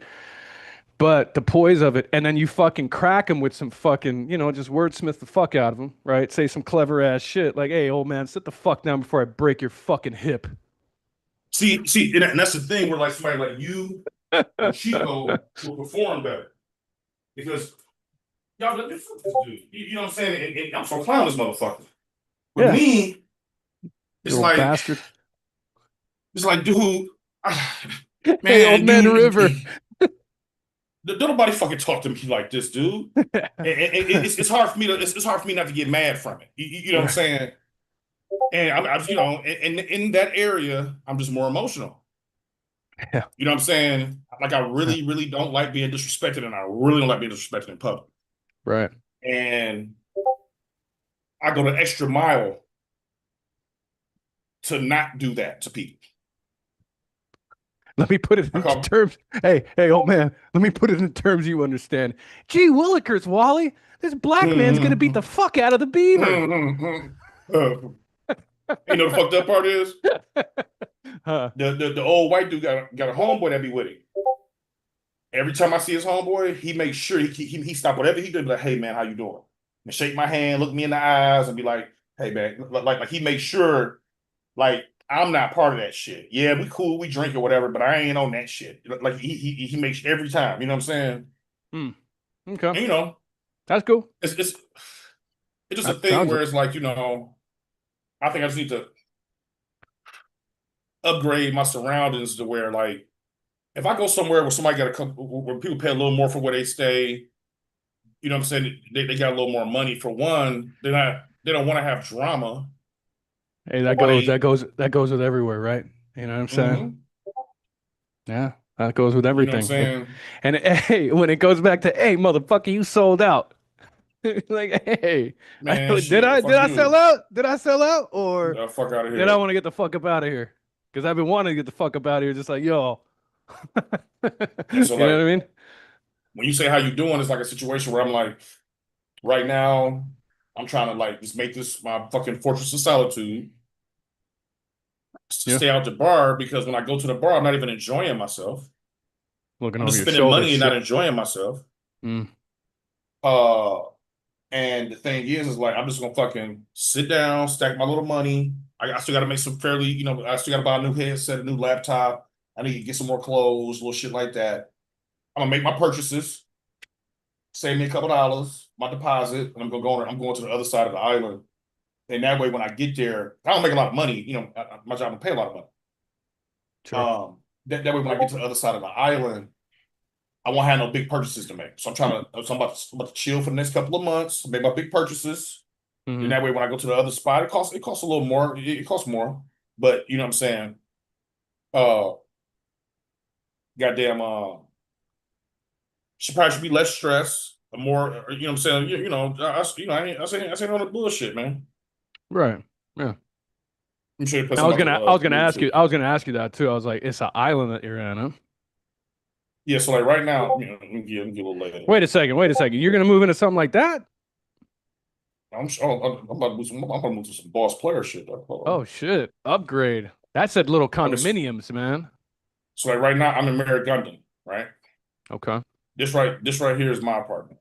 Where I'm at right now. Okay. That's a view. You got a view like that? No, the one I'm in don't have a balcony. That's dope. That's really nice. Look at those lap fucking pools, man. Those are dope. So it's like, cool. Yeah, look at it, motherfucker. I live here. And if you know how much I was paying a month, you'll say fuck that balcony too, right? Right. So my thought process at first was shit, but I'll just chill here with this super cheap ass rent, man, and just fucking like stack bread and you know what I'm saying, and travel around the Philippines and shit. I have extra money to travel around wherever. It just be like the home base. But if I go to the fucking store to drink my fucking tequila and I end up smacking a shot of somebody, it ain't worth it. It ain't worth the little savings. You know what I'm saying? Now, this is where I'm at now. So, but what I'm gonna do is, so I'm in Marigondon. It's the area I'm in. Okay. We back off. This is Cebu proper, right? Cebu. Okay. And so Cebu City. So Cebu City got a spot called IT Park and all this shit. It got some areas where tourists is Yeah, at. IT Park is supposed to be pretty fucking like it's pretty high tech. Is that true or no? Or am I tripping? It's just a place where they got a lot of call centers. Oh, okay. I got it. Yeah. But the good part about IT Park is IT Park, those apartments have full generator backup. Oh shit. And so if shit goes they down, you're still up. prioritize Yeah. right. It might flick off and flick back on. Right. And then they prioritize the internet to make sure the internet stay up over there. Right? Okay. I got Problem with them is, and I don't know it in feet, but in meters, like my apartment is tiny, it's 20 meters, right? Whatever that means, that's what my apartment is little. it. Okay. Over there, it'll still be 20 meters, but it might cost double plus a half more to stay over there, right? Okay. Now, I could do that, or I go over to the dick of the island, right? Punta Engaño. That's interesting. Punta is point, engaño is to deceive, deceit. Okay, so Liar's Point, right? Liar's Point. You fucking said And it. so I can go over here. Where the fuck is that? Here, let me just put it in. To Amisa. Amisa. Residences. Yeah. Okay. Right? Misa is interesting. Misa just without the A is church. Or, going to service. And this is what I get here. Shit. What? And hold on, it ain't showing all the pictures. Damn, that's a hell of a picture, though. Oh, let me show you. Let me find it. That's a hell of a fucking picture right there. Shit, I was showing you pictures of the sunset here, saying that shit is gorgeous. Private beach.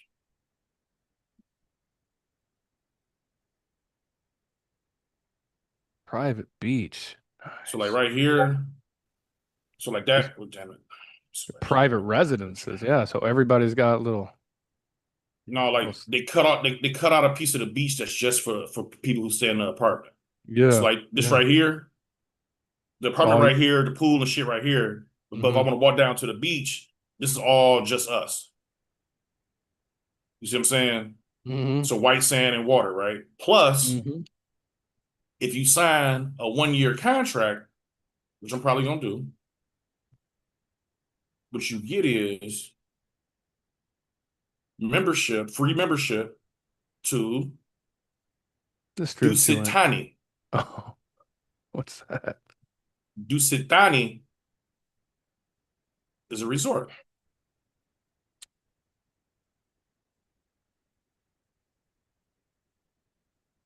Oh, press play. Fuck it. Let's take a look at it. Oh, there it is.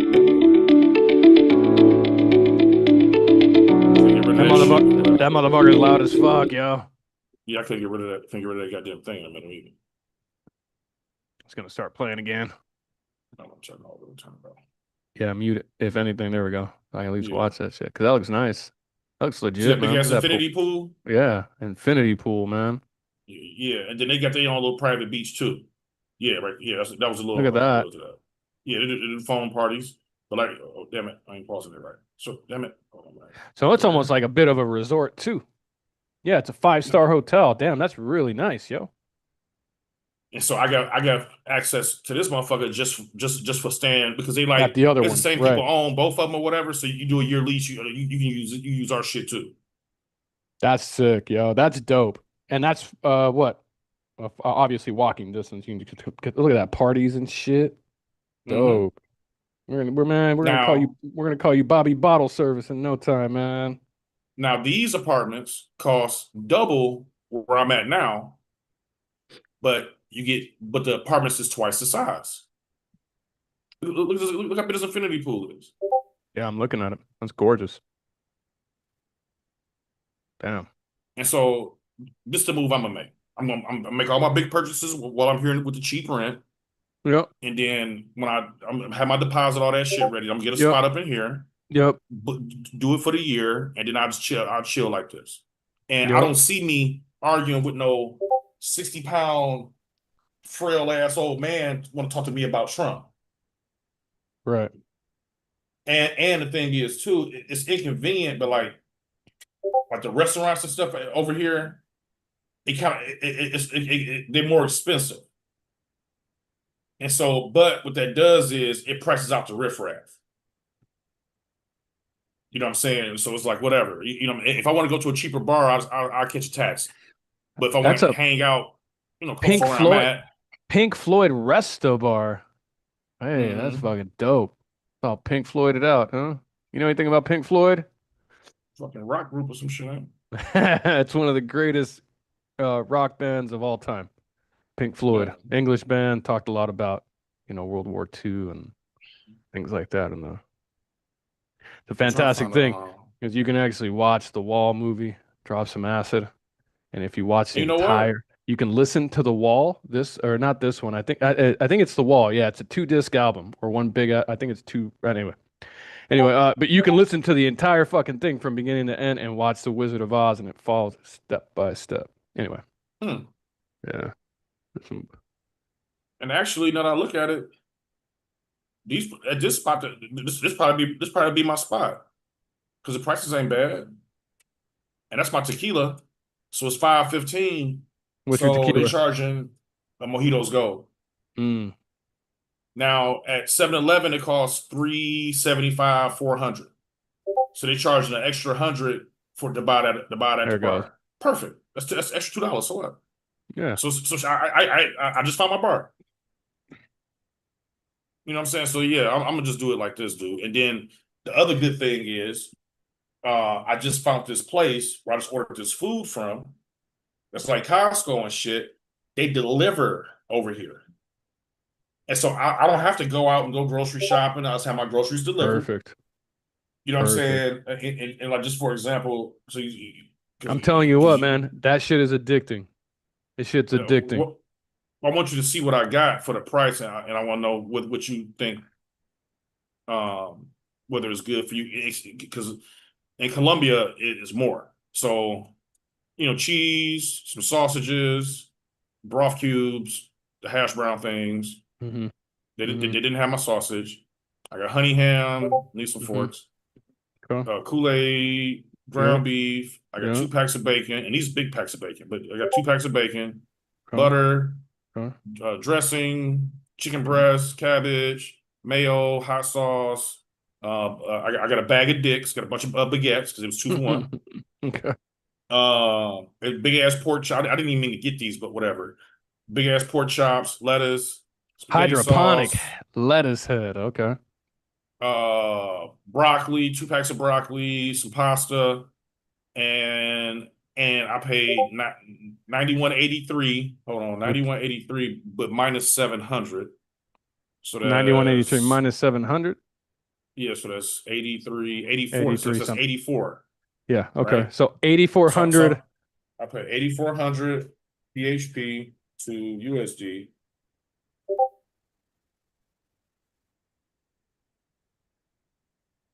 That's actually pretty all right. Let's Okay. go back. Let's go back to it. Let's go back through it again. I got to see it again. Let me see what you all got. So we got that. Okay. Keep going. Yeah, those pork chops would be. Those are $20 bucks. I didn't mean Those to are like, get this. yeah, them pork chops are like $20 at least, man. And then Oh, go up a on the little- States? Yeah, at least. And then you got some more meat, right? Oh yeah, you got the chicken breast. That's like $17-$18 right there in some case. Well, no, actually, well, it depends. I can get what are those? Those are breast fillets. Okay. Yeah, hold on. 1.7 That's kilograms. Hold on. about it. That's pretty accurate, man. I'm not gonna say that's like that's too far off, man. kg Plus, to, you 3 know, pounds? delivery fees. Oh, 3 pounds. Yeah, 3 pounds of chicken. Yeah, man. I say you did. I say you did pretty all right with that. Those two, the meat products would probably throw me over. Oh no, you got the ground beef too. How much was that ground beef? How much ground beef was that? Like a pound or 2 pounds? I got to convert this to kilograms. So it's 1.3 kilograms. So that's Just change it. Yeah, just change it. Yeah. The other one's a little over 3 pounds, a little under 3 pounds. Yeah, that's actually pretty all right. Whatever the price is for it. I mean, I don't know what I can't calculate what the actual price is for that specifically. Like $3.57. You double it, $6, $7, like $6. that was $6, that's a great fucking deal. Because two pounds of ground beef is easily 15. Let's say $7. Yeah. Yeah, it's double. It's easily double. But you didn't get 2 pounds. You got almost 3 pounds. So, yeah, it's $20 here in the States. I would say that you came out all right. I think anybody that would have bought that, especially delivered, would have been closer to the 200 mark. And then the thing is that I got free delivery. Oh, nice. Even better. And so what I'm saying is like, this is my first time doing it because I'm trying to stop ordering food. Mm-hmm. You know what I'm saying? I'm still gonna order food, but not ordering it so much. You know what I'm saying? And the thing is, I get into this good habit here when I switch over there. I'm just gonna be loading. I'll be loading up my fucking refrigerator and cooking, and you know what I'm saying. So when I get over there, it's gonna be comfortable, and I'm gonna have free. Actually, my money gonna be freed up. And so you know what I'm saying. Right now, man, I'm just trying to just be cool, man. I gotta go Monday. Take care of my fucking visa. Upgrade, man. Fuck it. Treat yourself, man. Fuck it. Fuck it. If you can afford it, do it. Yeah. I mean, without fucking yourself. You know what I'm saying? Basically, that apartment costs about what I was paying in Colombia the whole time. Like about the same thing I was paying in Colombia. Oh shit! Then okay, cool. And that's maybe obviously $100 off.